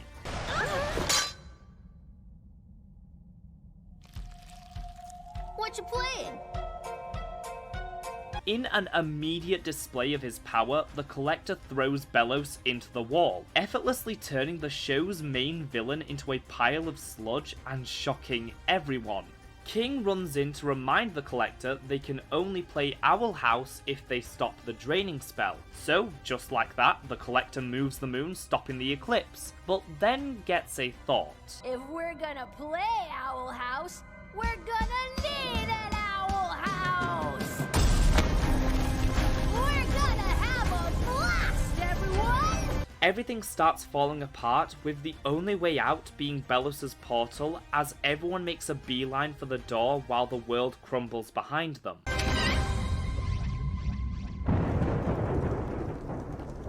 It's human rain. It's okay. They run through, but Luz plants herself to the ground in an effort to hold the portal together, refusing to leave until she finds Ida, which is also when the Collector notices King and begins pulling him away. We gotta stick together! I'm sorry. Not this time. I'm so happy I had you as a big sister.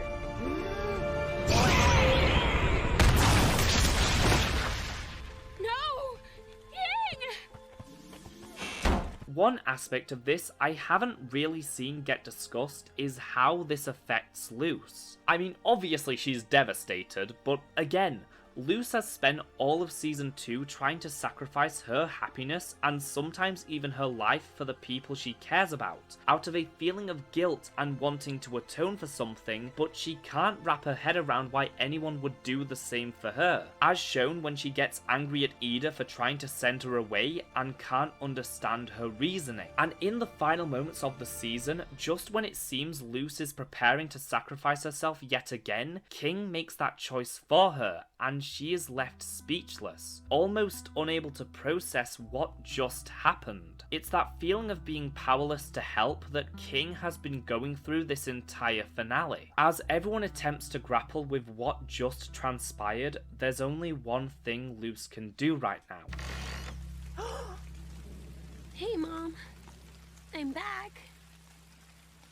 And that's where Season 2 of The Owl House leaves us. And what an outstanding season of television it was. There is not one weak link in this entire run, as every single episode just builds on top of each other, and every week the show somehow seemed to get better and better, creating this beautiful crescendo of emotions and dramatic storytelling. And none of this was an easy feat considering the conditions the crew had to endure while putting this season together, not only working from home, but likely having to rewrite and change things very close to the wire due to Season 3 getting cut short, and them needing to get the show to a place where it could feasibly end soon. I can't imagine the stress they would have been under, and it's a testament to the talent of the crew that these episodes didn't suffer at all, continuing everything that made the first season such a hit while improving in nearly every aspect. Season 1 was a very good show, but Season 2 is where The Owl House became one of the most beloved and influential animated series ever, which made the fact we were already seeing the finale on the horizon all the more difficult to accept. With that, we are ready to talk about the trilogy of specials that make up Season 3. The final season of The Owl House. But I'm in an awkward place where I don't really know how to go about analysing these long-form specials, because it would be weird trying to talk about them individually because it's obvious they're meant to tell one continuous narrative, and splitting them up would almost definitely lead to the discussion feeling all over the place and unfocused. It would be the same as if I tried to analyse a movie by talking about each act individually, which isn't really the most ideal way to end this video. However, treating the specials as one means I'm not presenting an authentic depiction of how the show was aired, which is what I try and do with these videos, creating sort of a time capsule that captures what it was like to experience the show while it was running. I've weighed both options, and I think the best course of action would be to find a sort of middle ground, talking about the season's narrative as a whole while still having a full discussion on each special, if that makes sense. That being said, let's begin. I'm leaving this in for all of you that insist that there's nothing in this mug. That being said, let's begin Season 3.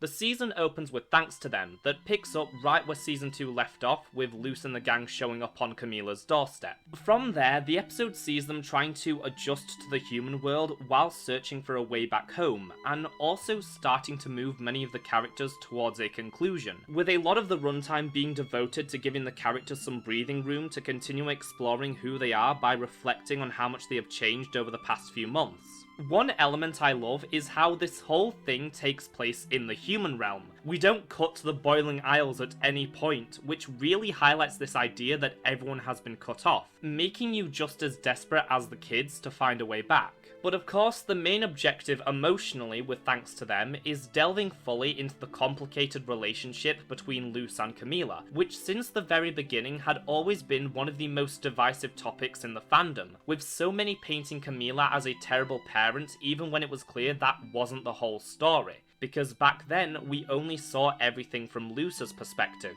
But here we are given the full context to help us understand the nuances of Camila as a character and why she tried to send Luce away. Growing up, Camila was just as weird, obsessive, and creative as Luce, which led to her being ostracized by her peers and, as a result, suppressing that part of herself. But ever since her daughter was young, Camila always went the extra mile when it came to defending her, cherishing everything that made Luce so unique and interesting, no matter how much society tried to push back against her. That was until she lost her husband and was left to raise Luce by herself, which brings us back to the inciting incident of the entire series, Luce being sent to summer camp. Take this. It could help her. You don't want Luce to struggle like you did, right?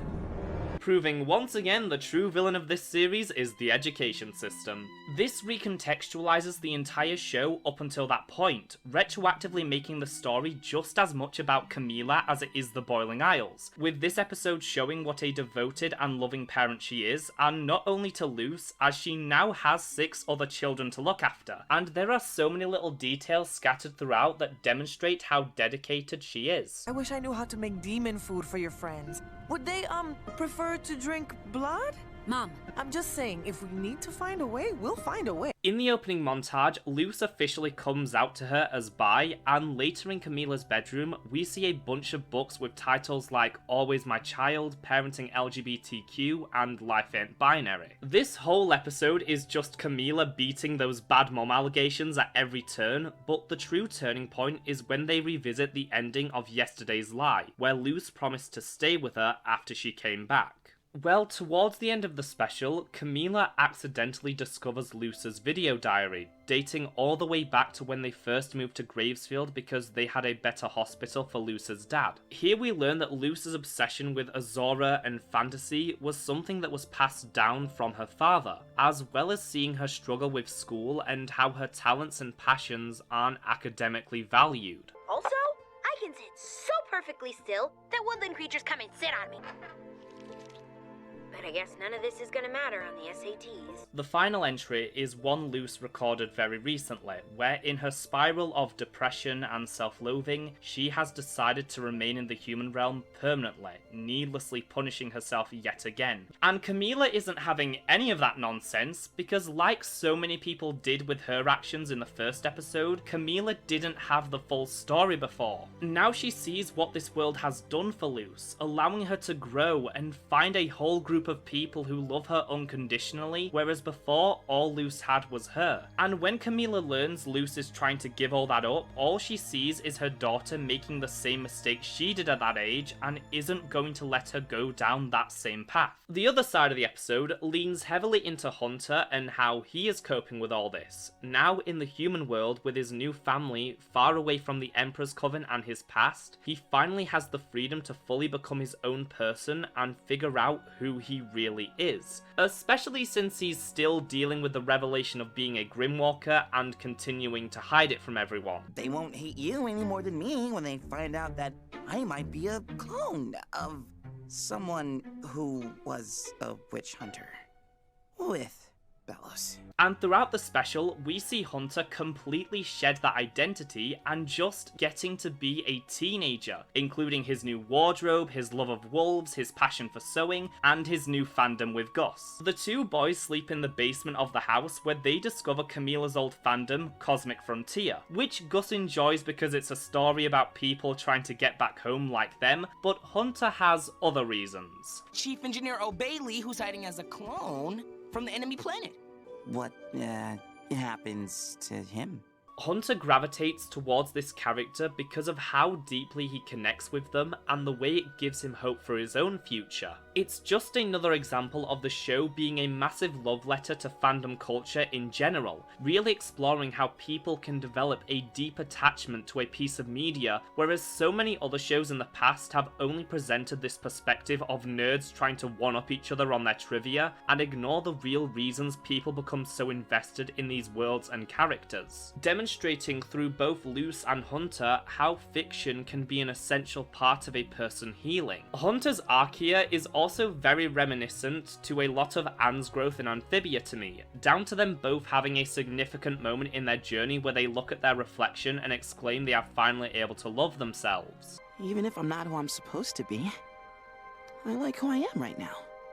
Though even with all the progress he's making, Hunter still suffers from CPTSD, as he starts believing Bellows is still out there, fearing at any moment he could come back and take away everything Hunter has built for himself. Of course, we know this is true, as back in King's Tide, as the Hex Squad legged it towards the portal, some of the Bellows goop dripped onto Hunter's shoulder, and in this episode we see Bellows escape, taking over the bodies of animals and draining them of life similar to how he did with Palisman. Though no one is truly aware of this, and it leads to perhaps my favourite sequence in the special, where Hunter brings Luce to the house in the woods to find Bellows, but is literally shaking at the thought of confronting him. I was never scared as the Golden Guard.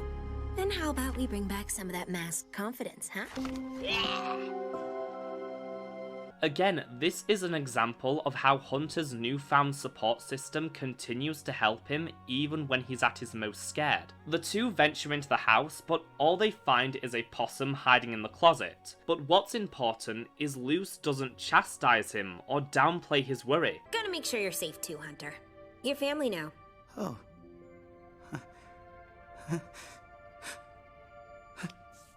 Hunter has only ever been called family by one other person his entire life, Bellows, who only did it to manipulate Hunter further by feigning affection towards him. Here though, Luce calls Hunter family not to gain something in return, but to simply show how deeply she genuinely cares about him. And this poor child who has been so starved of love his entire life is easily overwhelmed by this revelation. It's such a beautiful moment, and it makes the ending of the special all the more tragic. On Halloween, the kids attend the haunted hayride, where they are told of the most mysterious unsolved mystery of the town, the tale of the brothers Witterbane, which we have already gone over. Though while Luce, Camila and Hunter have been off dealing with their own personal demons, the other kids have been solving an ancient puzzle and discovered there may be some Titan's blood in the human realm which could help them get back.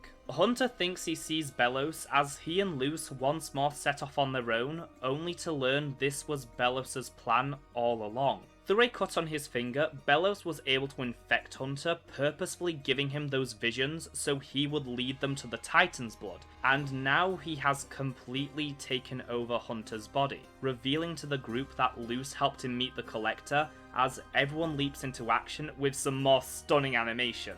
You wouldn't want me harming your precious Palisman, would you? Oh, but then again, I don't care what you want. Goodbye, Evelyn. And that is enough for Hunter to fight Belos back, gaining some control over his body and confronting his former uncle once and for all, calling back to his entire journey. You know what I'd like, Belos? I'd like to leave the Emperor's Coven and never step foot in that throne room again. I'd like to study wild magic and learn how to carve palisman. I'd like to attend Hexside as a regular student and play fire derby with my friends. Alright, things are about to get heavy and symbolic, which also means I'm going to be putting a trigger warning here because I'm about to discuss some upsetting subject matter. Skip to this timecode if you'd like to avoid all that. Hunter was one of many Grimwalkers Philip created of Caleb as a product of being unable to come to terms with his brother's death by his own hands. From his very creation, Hunter was given no autonomy, down to his name being a direct reference to Belos and once Caleb being witch hunters. His life was always planned out for him, and he had no idea, down to him being branded with a sigil, meaning no matter what, even if he didn't go against Belos, he was always meant to be among the casualties of the Day of Unity. To Belos, Hunter was always a means to an end, a tool that he could use to enforce his will. Even the way Hunter bows with his head held low is reminiscent of the way someone would bow to their superior when facing execution, highlighting how at any time Belos could kill him. To put it simply, Hunter isn't a person. That was until he met an all too trusting and annoyingly likable human who saved his life and gave him his first real connection to someone who wasn't Belos. Once the mask was off, Luz was the first person to treat Hunter like an individual, which also led to him being found by Flapjack.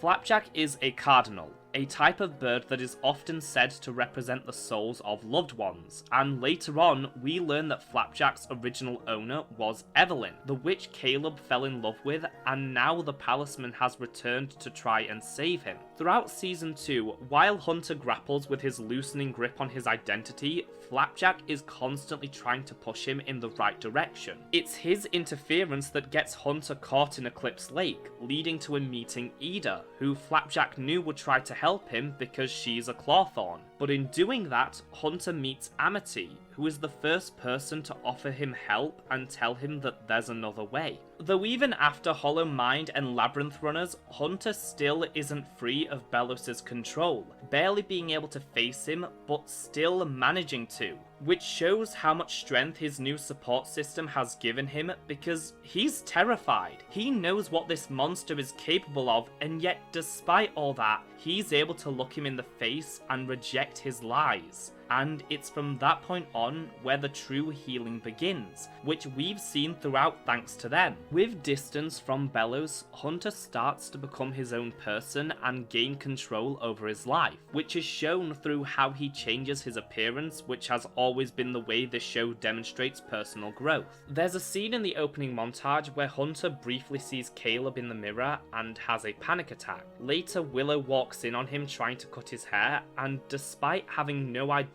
what this represents to Hunter, she helps him. And that brings us back to the possession, where by entering Hunter's mind through his blood, Belos takes control and tries to undo as much of Hunter's personal growth as possible, slowly killing him in the process. The tipping point comes when he hurts Flapjack and tries to absorb the Palisman's life force, which through anger and grief allows Hunter to briefly regain control. Hunter spent so much of his existence serving Belos and being abused by his uncle, who made him think that was the only place he'd ever be wanted. For a while, Hunter had escaped that, but now Belos had returned and is threatening to tear apart those who helped Hunter find himself by showing him true unconditional love. So he starts stumbling towards the water, standing up to Belos, but pay attention to the wording. Hunter says I'd like, not I want, because from his perspective, there's no point in wanting what he believes he can never have, throwing the Titan's blood into the lake and diving in, drowning himself to stop Belos, which he believes is the only way. The character whose first major on-screen appearance was them rising from the boiling sea in a display of their power, now sacrificing himself to save the people he loves, calling back to Eclipse Lake in the process. long story short, this is my grave.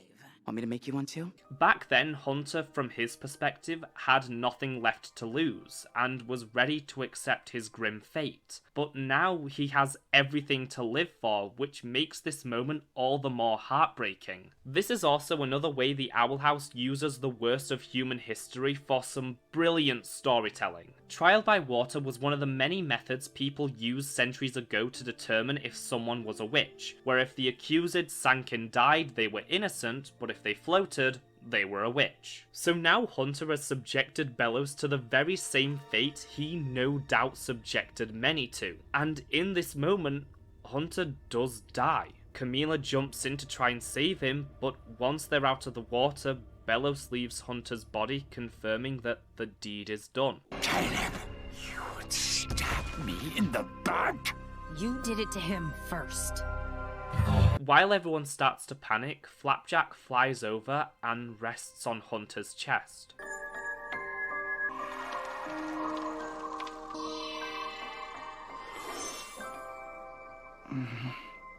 Flapjack, Hunter's first friend who started his journey of recovery and gave him a family and a life, now sacrifices himself to save him the way he couldn't save Caleb all those years ago.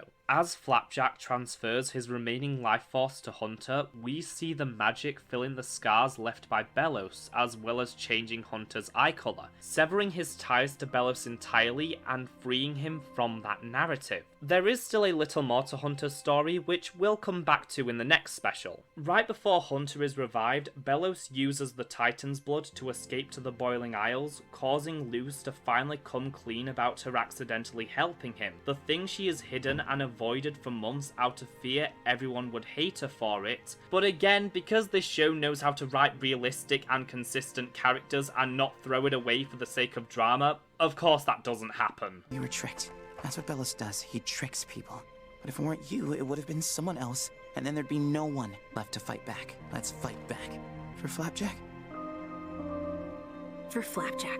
Camila decides she too is going to the demon realm to help the kids, with V staying to keep up appearances as they slowly all enter the portal. Amity approaches a still despondent Luz and encourages her by echoing the same words they exchanged when they first asked each other out. Everything is so crazy right now, and I have no idea what my future holds, but it would be so cool if you were in it. Luz, I know things are scary, and I don't know what the future holds, but it would be so cool if you were a part of that. But no more hiding, okay? I understand. Luz and Camila are the last to enter, closing out the first part of the finale. A good witch always has to have her hat.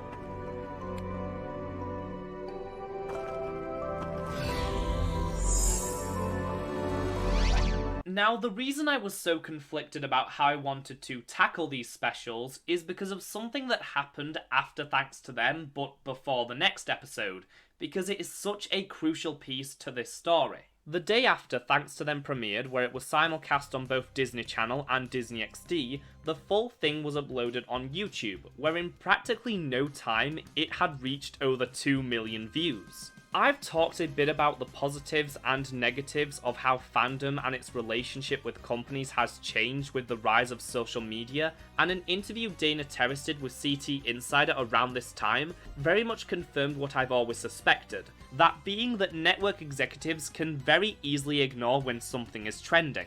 At first, the executives would see the show trending every other day on Twitter and be like, oh, anyone can trend on Twitter, that doesn't actually mean anything. But seeing the views on YouTube and seeing the people who came to New York Comic-Con gave them a much better idea that, oh no, the show is actually successful. For the crew, it's extremely validating because we work our asses off. And that was pretty much it. It was great seeing the executives reap what they sow and know they came to regret their decision, but it was also kind of a hollow victory, because there was nothing that could be done now. Despite the Owl House only just reaching the height of its popularity, even winning a Peabody Award, there were only 2 episodes left to air, and the crew had already gone their separate ways. We'll revisit the potential future this response has opened up at the very end, but for now, let's continue with the finale. The second special, For the Future, premiered on January 21st, 2023, and continues where the previous one left off, with the Hex Squad and Camila entering the Demon Realm and discovering how it has been affected by the Collector's influence. Though really it's about finding resolution for Luce and Willow, while also serving as a victory lap for characters like King and Amity who get to experience some self-realization. Let's kick this off with our favourite topic, Luce's guilt-ridden emotional state.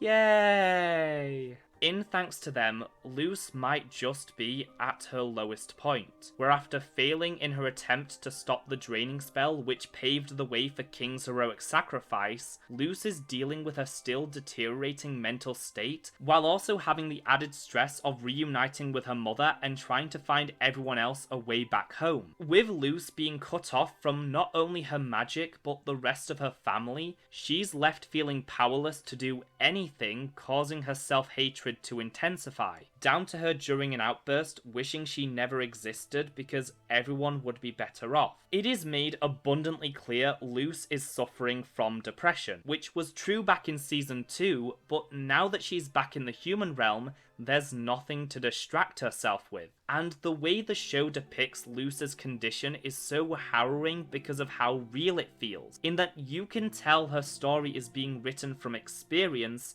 and because of that, it's almost kind of hard to watch at times. This once bubbly and idealistic kid who saw the best in everything is now jaded and broken, which hits home for a lot of people, including me. Even something as simple as the body language Luce exhibits in this episode speaks volumes. But like in Season 2, Luce's main issue is she continues hiding these feelings, masking in front of her loved ones both to cling to some sense of normalcy and because she doesn't feel she deserves their concern or help. That is, except for one moment where she goes to Camila in the middle of the night to question why her mother isn't mad at her, because that's not the narrative Luce pictured. She thinks she deserves to be punished and yelled at and have everyone hate her for things that were always out of her control. And when she gets none of that, she's left confused when all Camila offers is understanding. Believe it or not, I do understand what it's like to want to run away. But that still isn't good enough for Luce, which is what leads to her deciding she's going to stay in the human realm permanently, which Camila finds out about. Then towards the end, when Luce tries to tell the others about this choice, Camila jumps in. I think it'd be in everyone's best interest if I took your mama to the demon realm. Even after the truth about Luce helping Philip is revealed and her worst fears are swiftly debunked when her friends continue to stand by her, she remains undeterred from this path, still feeling she deserves to be punished because she can't forgive herself, which is the missing piece For the Future provides her. Throughout the special, Camila keeps trying and failing to talk to Luce about her decision, even confiding in Willow and Gus. She's planning to make a very bad decision for herself. She's so determined to make herself sad, and I don't know how to help. The group end up at Hexside, which ever since the teachers were caught by the Collector and turned into puppets, the school has fallen apart with Boscha as the leader, assisted by the duo of Mickey and Roka, which means... No, not you! Long time no see, human. After escaping the detention pit and hiding from Kikimora, Luce has a fit of anger over making yet another mistake, but this time Camila isn't letting her walk away from this because she knows Luce doesn't want to leave the demon realm and give up the first place she ever felt she truly belonged, telling her that messing up is a part of living. Once I scheduled my wisdom tooth surgery the day before my wedding, and of course I was convinced we should move to Gravesfield to be closer to that fancy hospital. But the thing she regrets most was not standing up for Luce, for allowing herself to be convinced that the things her daughter loved were holding her back, the same way she thought they did for her. And it's here Camila reaches full acceptance and responsibility for her past. My biggest mistake was trying to protect you by changing this beautiful, good witch into something she wasn't. This is a culmination of events the show had been building to since season 1 and leads to Luce finally understanding the one thing she's needed this entire time. The reason Luce has had so much trouble picturing her future and trying to determine what her life is going to be is because there was still one piece missing. I don't know why it took me so long to figure out. The only thing I've ever really wanted was to be understood. And I don't think that being understood only applies to Camila. I think a part of it is Luce wanting to understand herself better, which is a step to recovery. Being able to look at yourself and recognize why you feel the way you do. And now that she's made a breakthrough and truly began her recovery like she helped so many others do, in the last episode we start seeing moments of that more whimsical and silly side of Luce again, which is going to be crucial. Meanwhile we have Willow, perhaps one of the characters who went through one of the most dramatic changes over the series, which I've gone quite into depth with already. Her journey of becoming the best version of herself, overcoming people's expectations, and finding her own happiness featured a few setbacks, where she struggled with self-doubt and couldn't see for herself how much she has changed. Because that's the effect being bullied for so many years can have on a person, and the damage caused to their self-esteem and sense of worth can take a long time to even begin to heal. It changes you fundamentally, and even years down the line can still deeply affect you. This episode brings all that back one final time, while also calling out something that has always been present but was never really called attention to: Willow's tendency to ignore her feelings. It goes back to season 1 where Willow refused to open up about her and Amity's old friendship. That's my motto after all. Out of sight, out of mind. This is what has held Willow back and left her unable to accept herself, because rather than talking about her emotions and working through them, she'd rather push them down. It ties into Willow being the caretaker of the group, which has given her a complex where she believes she can't show any weaknesses or else everyone will fall apart. And this resolution to her character begins with a simple question. Willow, hold on. How are you feeling? You heard what Gus said. I'm the reliable one. It's okay to be scared too. It's not good if you try to hold it all in. I'm fine, really.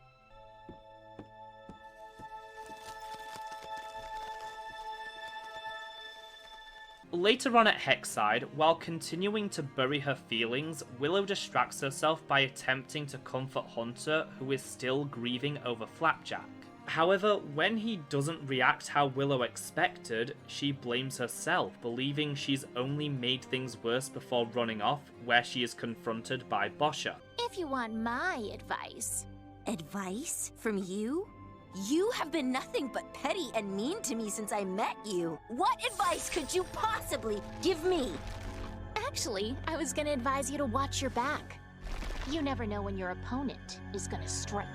Later in the caverns underneath Hexside, Gus and Hunter find Willow, who is struggling to control her magic, and with every insistence that she's fine, it continues growing out of hand, trapping her friends until she's left all alone and at her lowest. I can do this! I can do this! I can't do this! Why have I been trying to be someone different? Boss is right. I'll always just be half a witch Willow.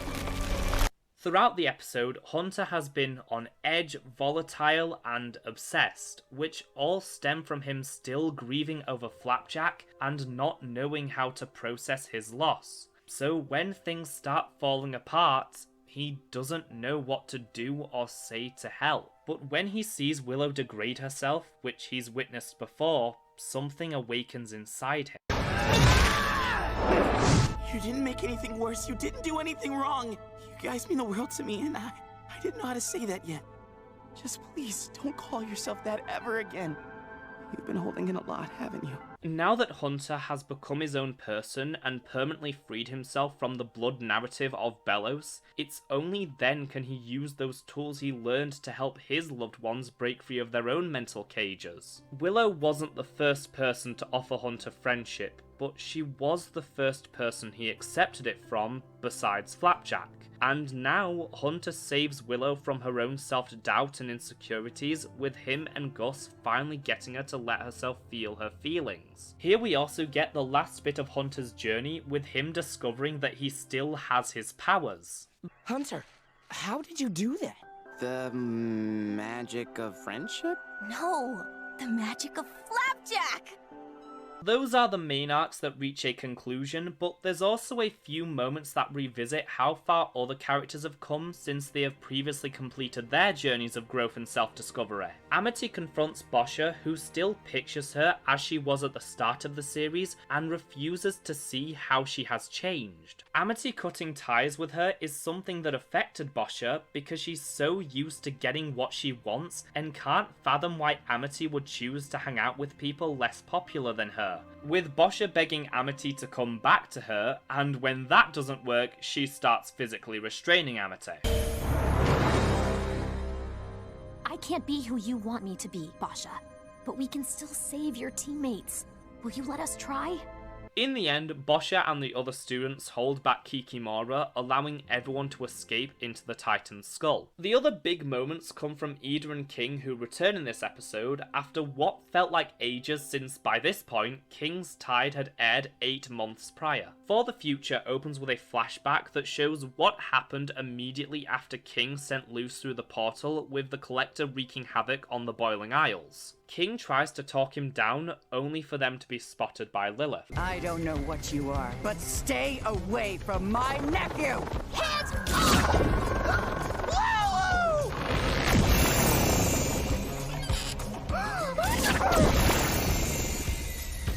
This is followed by a montage set to Ida's Requiem as the Boiling Isles falls under the Collector's spell, while Ida tries to reach King, but the curse takes over. In present day, King is still playing the role of the Collector's best friend as he relives Luce's adventures, where he controls everything and anyone who doesn't comply has their free will taken away entirely. What is so beautiful about this is how the Collector serves as a parallel to King at the start of the series, because if these two had met back then, King would have had no issues with getting his new buddy to enact his bidding and use him to control the world. But that's not who King is anymore, as he's grown to be far more compassionate and empathetic, even attempting to talk down the Collector. Collector, buddy, you gotta stop doing that.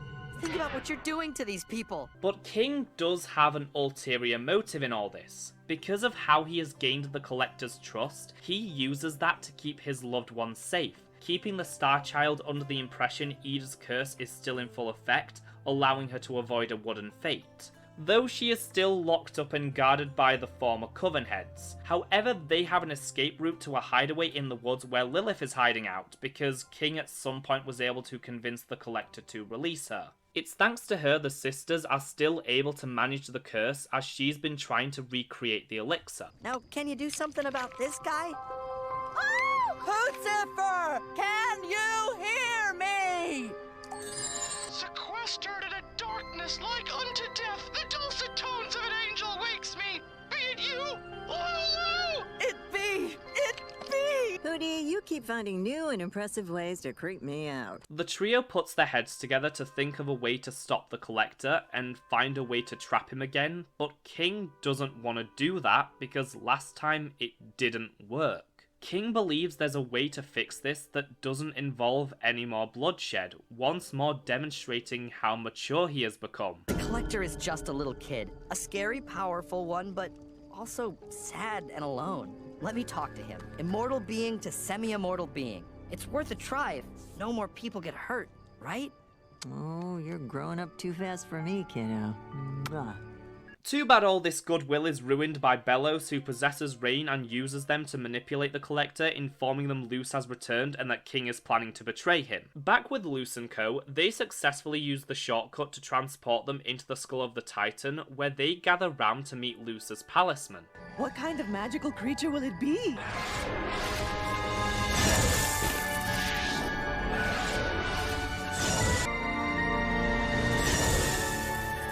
She's a snake shifter. Her name is Stringbean, and she's perfect!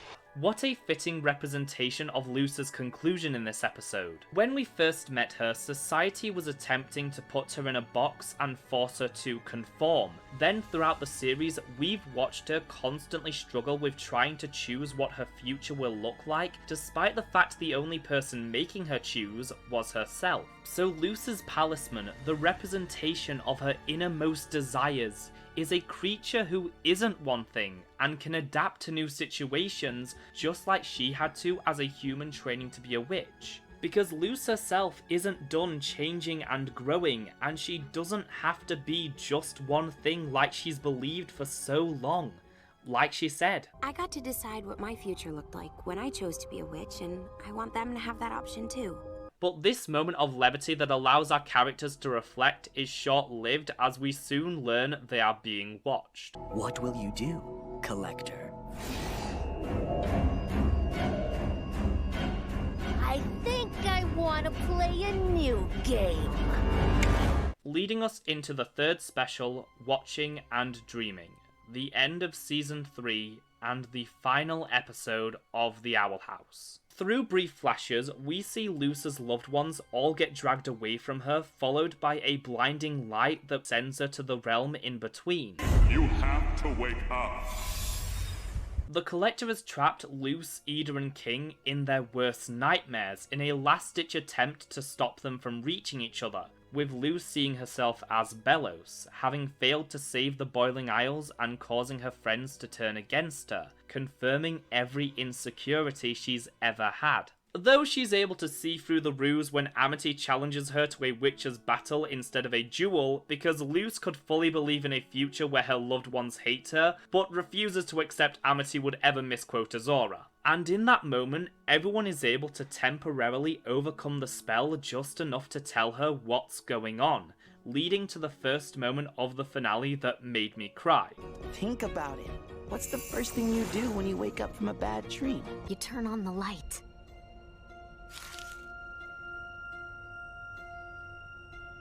The light spell, the very first glyph Luce learned that has remained so significant to her, is now the very thing that allows her to break free and save her family. Ida finds herself in the Conformatorium only to be captured by Lilith and her mother, with her dream focusing on the lingering guilt she still feels over hurting her loved ones because of the curse, despite previously making peace with them. Why, Ida? I forgave you. King's dream calls back to Edge of the World, and is about him struggling to come to terms that he is the last of the Titans, down to him seeing the skeletal remains of his siblings. Luce uses the spell to wake both of them up, and after months apart, the trio are at last able to reunite, with Ida lovingly embracing her kids. And I adore all the little moments of them trying to get each other caught up to speed but keep getting distracted, including this all too precious moment of Owlbert and Stringbean meeting. The Collector confronts them as King tries to explain how no one but him finds these games fun. Everyone nearly died from the draining spell. Toys break all the time. You just fix them. Do you not understand what death means to mortals?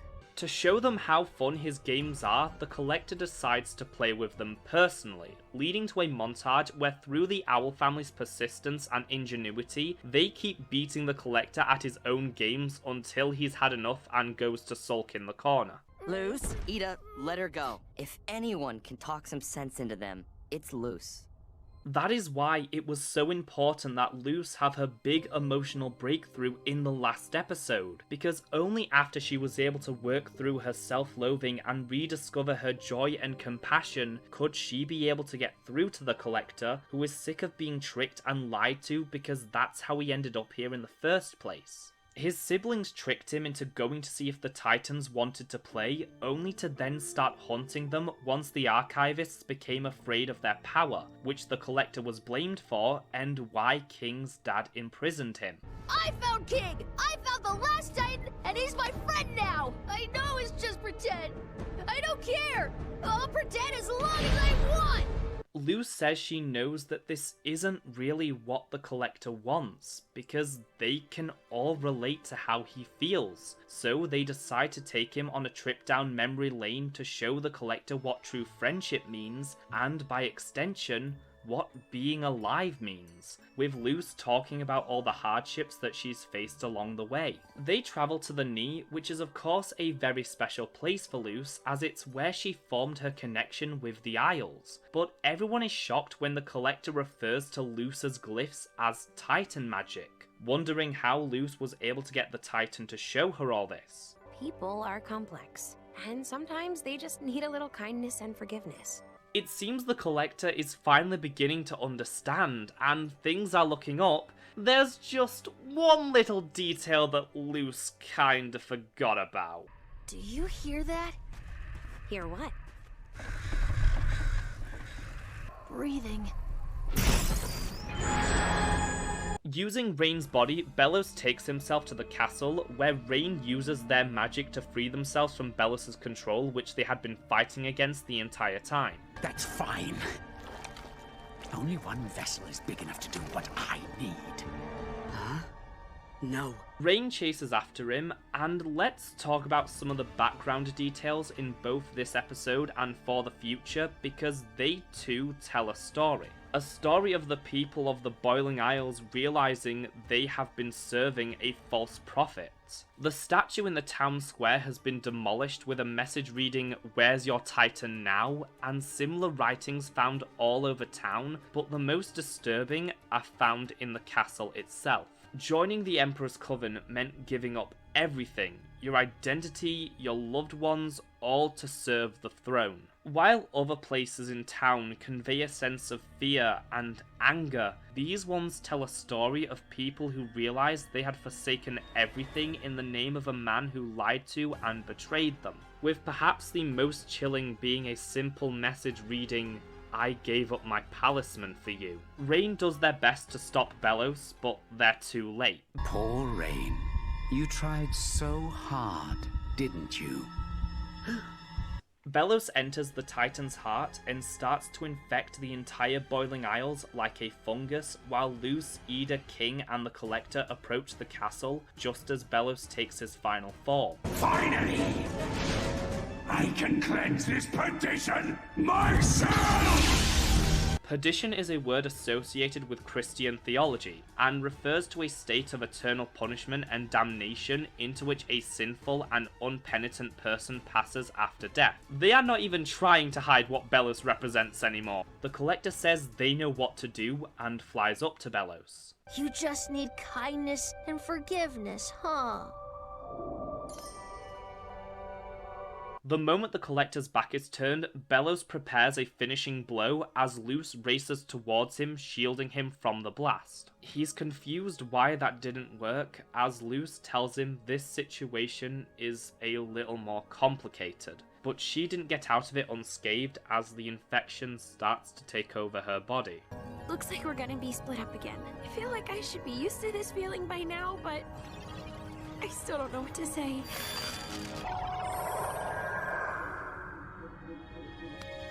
The light particles float across the decaying Boiling Isles, ending in the archives as though to say goodbye to her remaining loved ones. Back at the castle, the Collector still doesn't quite understand, while Ida and King remain frozen in disbelief. The Collector tries to fix Luz, but as established, his powers don't work on Titans. Back up, kid. I don't think I can control myself right now. In stories, we often see this kind of grief-fueled power boost only be used in the context of romantic relationships, but rarely through the lens of found family, as the two begin going at Belos with everything they've got, leaving behind the Collector to process death for the first time, at last understanding what it truly means, letting go of the last piece of Luz that he tried to hold on to. I know what I should have said. I should have thanked them.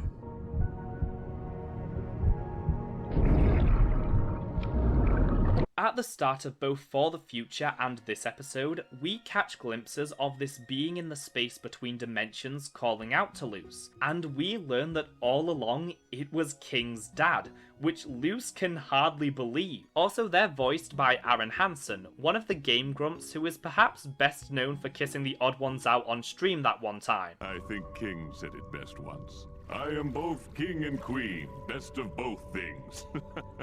But Dad works fine.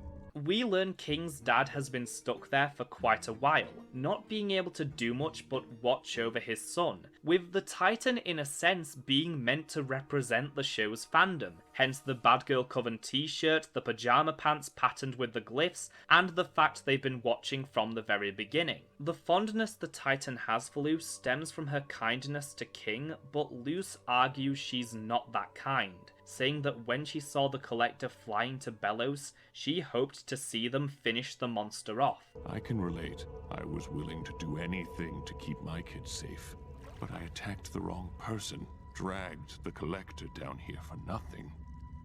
Does that make us as bad as Belos? Ever since she learned about helping Philip, Luce has been constantly arguing with herself if she's a bad person because of the mistakes she's made, unable to see the forest for the trees and understand the fundamental difference between her and a genocidal witch hunter. That man doesn't care about anything but his need to be the hero in his own delusion, and because of that, he fears what he can't control.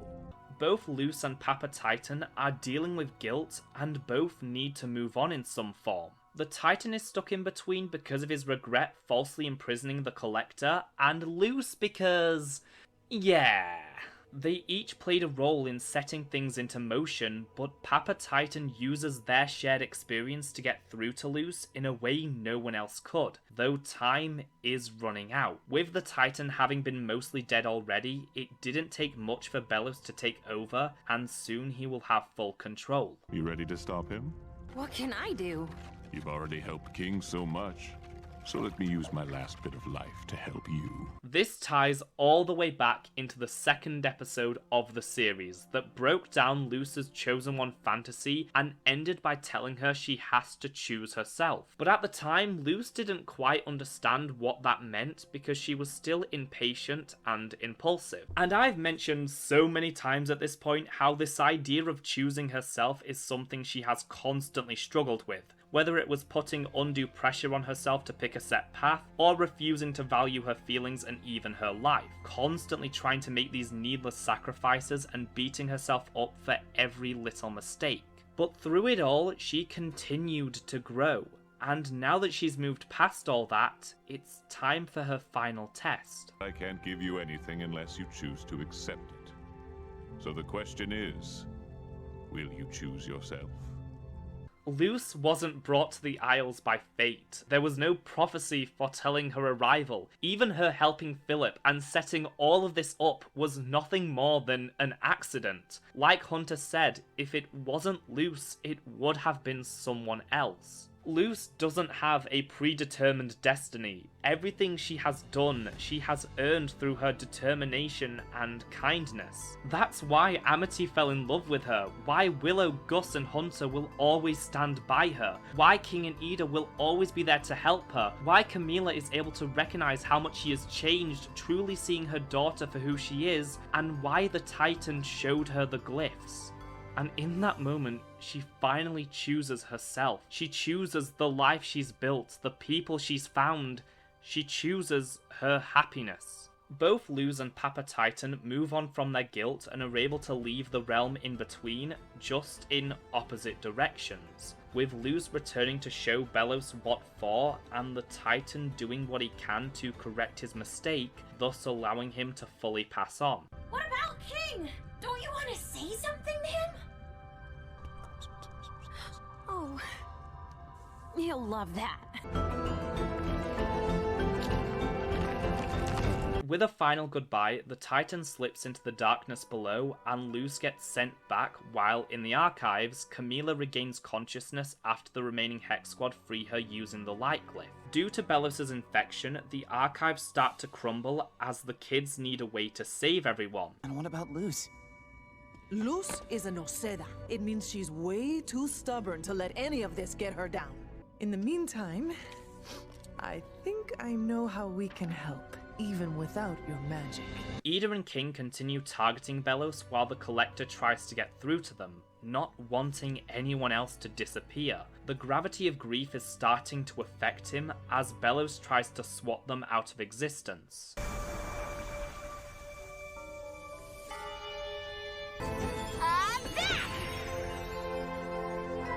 Belos has almost covered the entire island while the Collector races towards the archives to try and do one good thing before they succumb to Belos' influence. Luce, Ida and King land on the Titan's skull, the same spot where the Day of Unity took place, where Luce struggles to use her new powers against the corruption until Ida, finally fulfilling her role as a teacher, gives her support. With the family working together, they start to drive Belos back in this beautiful display of the love and trust they share. Meanwhile, using the glyphs, the others are able to rescue everyone from the archives, which is representative of how much Luce has changed each of them and opened their eyes to things they never thought possible, with a little help from the Collector. Luce's power is running out, meaning they have to cut Belos off from the source, leading to another fantastic callback. Where do you think magic comes from? From the heart? Come on, Ida. You know where magic comes from. From the heart!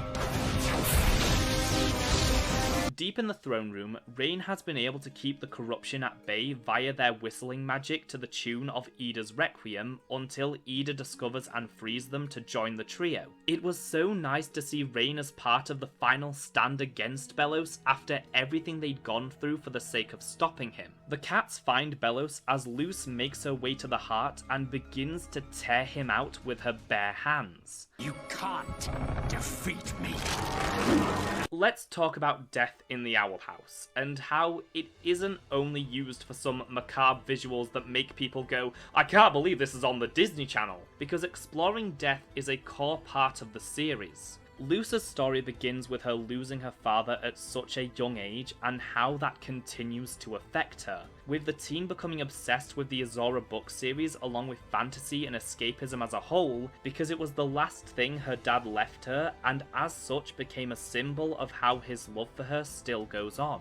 When Luce's dad died, she was forced to experience the cruelty of loss at an age where she wasn't ready to handle it, and over the show she starts to heal, gaining a better understanding of herself and rebuilding her life in this new world with people who get her. Then there's Belos and the Collector. One who represents the hideous side of adulthood by creating a system that locks people into a set path and punishes anyone who can't fit in, and the other is Luce's inner child, with both of them threatening to destroy the Boiling Isles, and with it, every bit of progress Luce has made. And in this episode, Belos acts as a cancer, violating the Titan's body and tearing it apart from the inside, taking away King's dad just like Luce's. What has always set Belos apart from the other characters is his outright refusal to change. Every other character questions who they are and what they're doing, but he remains resolute and refuses any of that, which is what truly makes him inhuman. His influence from the very beginning of the series has always been oppressing the weirdness of the Boiling Isles, the very thing Luce connects to and finds solace in, and his role in Luce's narrative is making her wrestle with her own humanity. It's him who makes her feel she can do nothing but hurt the people around her, that her weirdness is a burden on others, that there's something seriously wrong with her. And returning to the Collector, who, as mentioned, represents Luce's inner child, with her struggling to make friends and coming off as weird. At the start of this episode, they establish he has no idea what death means, because he is still at an age where he can't comprehend such a concept until he is faced with the full brunt of it, as Luce was. Where we arrive back at the Papa Titan scene, in which Luce is able to connect with the very island she found acceptance on, and finally makes that choice. Are you sure you want to give this power to me? Well, you're the one here, and you seem like a good witch. Good Witch has always held a double meaning because it represents the two things Luce strives for in the show, being a talented witch and being a good person. both things that she has grappled with. And here is a pseudo-father figure telling her that she is in fact a good witch, calling back to Luce's dad leaving her the book. The Titan can give her that magical fantasy reminiscent of Azora, but only if she chooses herself, giving her the courage to face the disease that is taking away everything she values. But she's not alone, because she never has been, leading to the payoff of all payoffs. Do not underestimate me, Bellows. For I am the good witch Luce, child of the human realm, student of the demon realm, and warrior of peace! Now eat this, sucker! With Bellows being violently torn from the Titan's heart, his influence over the island turns to dust as a new day emerges from the night. The castle is destroyed as Ida, King and Rain get back up, but Luce is standing silently watching Bellows, who has one final trick up his sleeve. Quickly now! Don't you want to make peace, Luz? What a phenomenally fitting way for this guy to meet his end. After spending his entire life hunting witches, committing atrocities and attempting mass genocide, he now gets melted by water. But not just any water, rain. A symbol of nature and a final statement from the Isles that tried to hide the glyphs from Philip. The man who wanted to control nature, who took over and tried to destroy an entire civilization out of prejudice and evil, now dissolved by a little rain while he continues trying to lie his way out of it, attempting to barter with the human-turned witch in front of him. We're human. We're better than this! Well, we ain't! Luce doesn't give him the privilege of a dignified death, instead standing back and letting Bellows get stomped out by the very people he hurt. King, the son of the Titan whose name Bellows twisted to instill fear and control in people. Rain, the population of the Boiling Isles that he lied to and attempted to wipe out. And Ida, the descendant of the woman whose true love Bellows murdered in cold blood and who almost had her family torn apart by him multiple times. People have complained that Bellows' defeat should have had more weight behind it, but I think that's the point. There's nothing momentous or grand about it, it's just simple vengeance reducing him to nothing, robbing him of a hero's death and the narrative he's been clinging to this entire time. That was extremely satisfying. With Bellows defeated, Luce lifts into the air as the power of the Titan leaves her, with King at least getting to see his father. Also love the detail of the Titan's magic rising up into the sky, whereas Bellows gets stomped into the ground as though being sent straight to hell. Oh, your dad had a message for you. I loaf you? I loaf you. Bread pun! With the day one, the archives land on top of the Titan's skull, alluding to the crown Luce gave King at the end of the first episode. The Collector falls to the ground and looks up at the others, expecting punishment, but instead, Amity, the first person the show redeemed who has worked hard to be a better person, reaches out to them. Later, everyone is released from the archives and gets to reunite with their loved ones. And if someone thought they had no one waiting for them, well, they were in for a nice surprise. Slowly things start to return to normal. Well, as normal as possible, because rebuilding the Isles would take a lot of work and time. And there were still some who didn't want things to change, proving certain harmful ideologies will always exist and that we'll never be able to get rid of evil in this world. The way we move forward, however, is to do the work that ensures they can never rise to power again. Everyone returns to the Owl House, where the entire family have a reunion, including Ida and King meeting Camila, and it was perfect. They didn't need any words exchanged between them because both sides understand how important Luce is to the other. As for the Collector, he said he had a lot of growing up to do, so he decided to return to the stars. No one argued, but I think I heard King whisper, "I hope I see you again." After all that work, every struggle, every setback, all the fighting, they got their happy ending. But not without some losses, because with the Titan's soul passing on, so did the magic of the glyphs. I had learned the Titan's language, but now I had no one to speak it to. It had helped me find my place when I had no other way. In my heart, I'll never forget it. Flashing forward a few years, we find Luce packing for college, and the crew really plays with your emotions during this scene, where they keep it somewhat vague what's been happening in between these 2 points in time. Thankfully, the show quickly ends this cruel joke. First with us seeing a bunch of photos of everyone hanging out with their time skip designs, including this precious photo of Grom. Remind me, what major did you pick again? Come on, Mama. You know me.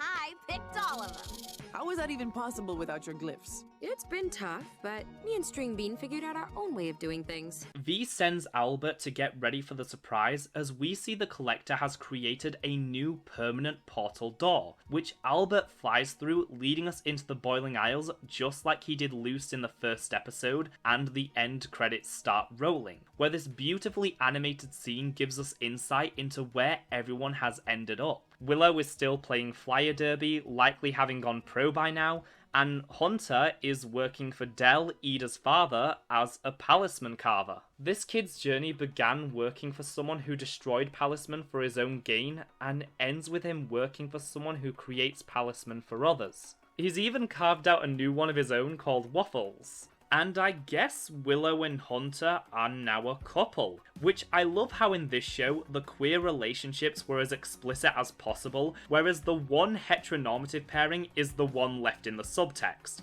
Absolute power move. Though Dana has since confirmed Hunter is bi and Willow is pan, so that's cool. The duo fly through town to get to the others, where we learn Lilith is now in charge of the museum with Hootie as the curator, while Amity enters on an airship, decked out in abomination gear and wearing parts of the crown from Grom in her hair. The group takes to the sky with Lilith assuming her harpy form, flying over Hexside where we see Bump has become the groundskeeper. Good for him. Rain, Alador and Darius have been working with the healers to find a way to remove sigils, and first in line is the guy who we saw receiving one back in Convention. And it works, setting course for a future where people are free to practice every type of magic. They all meet up and continue towards the destination, while we're treated to several shots of nature on the Boiling Isles, including appearances from the Slither Beasts from Adventures in the Elements and the Selkie Dharmas from Separate Tides, who are now free to live without fear of being hunted. Everyone arrives at the University of Wild Magic, where some Hexside graduates have since become teachers, including our dear Gus, who is the head of the Human Realm Exchange program, somewhat fulfilling his dream of being an ambassador between worlds. Also, love the little detail that the Hex Squad all have matching flapjack tattoos. And Ida is the headmaster. Not bad for someone who dropped out of school and was initially so averse to being a teacher. She also has a hook prosthetic, subverting yet another storytelling convention because a lot of disability representation in fiction is found in villains, going back to pirates with hook hands and peg legs. Yet here is one of the show's heroes now proudly wielding a hook prosthetic, and she is working it. And lastly, outside the Owl House, we find King, now a little older, who is coordinating the whole thing, as at that very moment the door opens as V, Camila and Luce enter. Since you spent your 15th birthday helping us rebuild the Isles. And 16th. And 17th. We wanted to make it up to you. But that's not all, as King starts drawing a familiar yet different symbol in the dirt. King's powers are getting stronger. Yeah, and it looks like they're different from his dad's, but hey, you've got a whole new glyph language to try out. Guys. He leads everyone to the cliff because the Collector has his own surprise since he was in the area. The night sky lights up as we pan across the entire cast who have all found exactly where they need to be. Ida, King, thank you for everything. Weirdos? Weirdos.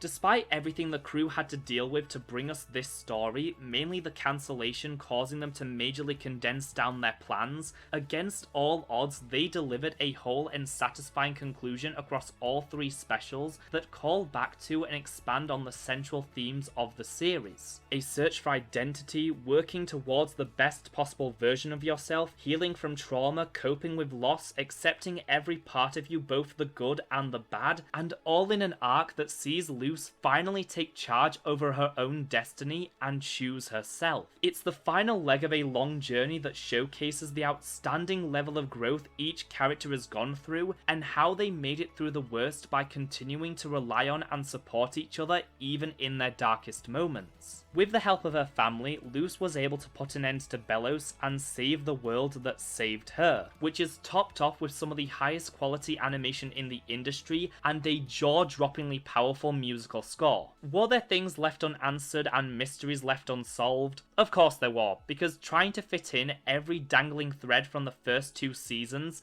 simply wasn't realistic. The crew knew exactly what needed to be focused on, and that was ending Luce, Ida and King's story. And when all is said and done, I felt entirely content with this as the ending. It's funny, because every single other modern cartoon has left me in mourning where no matter how great the finale is, I still want these characters' adventures to continue, but that wasn't really the case with the Owl House. That's not to say I wouldn't love more content, because of course I would, so long as Dana gets a much needed break first, but as I witnessed those final moments, I felt this wave of acceptance wash over me and just thought, if this truly is the last we ever see of these characters, I think I'd be okay with that. 1, 2, 3! Bye! And that was the Owl House. I don't really know what else to say, because honestly, what else can I say? How could I even begin to sum up every single facet that made this such a wonderful and rewarding experience? I wasn't being entirely hyperbolic at the start of this video, because watching and dreaming really does feel like the end of an era for modern animation, with a rather uncertain future ahead of us. During the pandemic, animation became one of the only creative industries not completely halted in its tracks, and because of that, it started to seem like more of a priority to companies. It was a glimmer of hope during a very dark time, but once that was over, so was the new appreciation for animation, with it still being treated as inferior to live action, with animation writers making a fraction of what they're worth. Entertainment companies lost a lot of profit at the start of this decade, and animation has taken the brunt of it, with people's passion projects being written off for taxes or cancelled mid-production. Right now, the future of animation is rather bleak. I do believe change will come, but only if we fight for it. Behind every single one of these shows and movies are countless artists who deserve to be compensated fairly and have enough money to survive, and they need the support of fans. In the description below, I'm going to have links to petitions and resources, and I would encourage y'all to go check them out. After everything this industry has given us over the years, I feel it's the least we can do. Another way of helping secure the future is by supporting indie creators, who are out there trying to tell their stories with whatever resources are available to them, and they deserve all the praise and attention in the world. But creating something like this isn't cheap, and they rely on support from the fans for both funding as well as getting the word out there.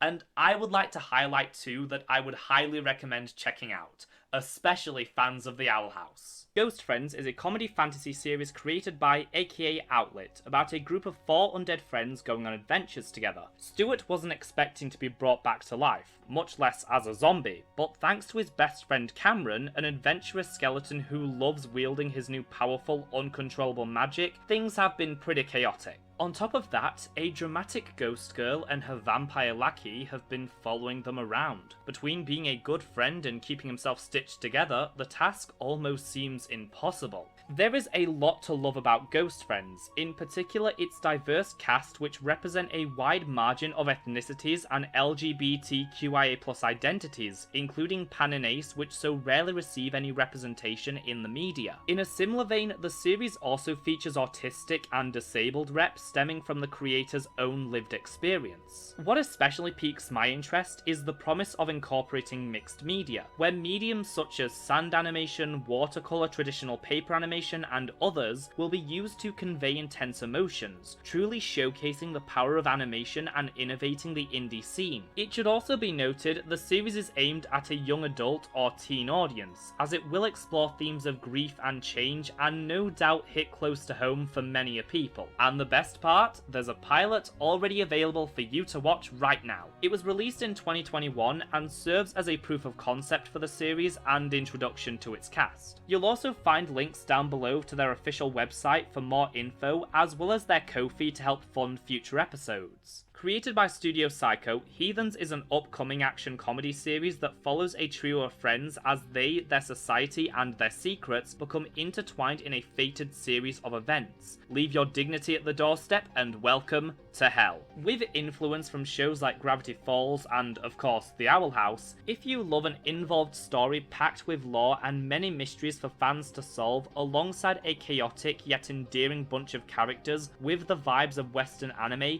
then this is the indie project for you. They currently don't have anything open for monetary support, but I'll leave some links down below to their various social media where you can stay up to date with the series, as well as see some entertaining side content. This video has been such a massive undertaking, growing far bigger than I ever anticipated. Originally I wanted to have this out like a week after watching and dreaming, but obviously that didn't happen. I know getting this video out so late after the finale will put it at a disadvantage, so I would really appreciate it if you guys would like and share this video as well as hitting subscribe. Okay, I really wanted to get through this final part without looking at the script, but it's just too much to remember, so here we go. With all that though, there's just one final thing to add. Thank you so much, Dana Terrace, composers TJ Hill and Brad Breek, producers Steven Sandoval and Wade Wazinski, writers like Zach Marcus, Rachel Vine, John Bailey Owen, Mickey Crisotomo, art director Ricky Cometa, the animation teams over at Rough Draft, Sunman Image and Sugar Cube, and literally anyone who had any hand in the crafting of this beautiful, affirming and inclusive show. It's helped so many people, and even if slightly, has changed the world for the better. Until next time, I've been the Gladding Gladiator, reminding you to always choose yourself. A huge massive thank you to the wonderful, beautiful souls, the Wacky Deli, Torai Matson, Blast6 and Tomb for Thought for supporting me over on Patreon. If you like what I do around here and want to help support the future of the channel, the best way to do that is by becoming a member of my Patreon, where you'll gain access to all my videos early as well as some other fun exclusive content. But of course, it's entirely optional, and simply watching the stuff I put out there means so much to me. Thanks so much for watching folks, and I'll see ya real soon.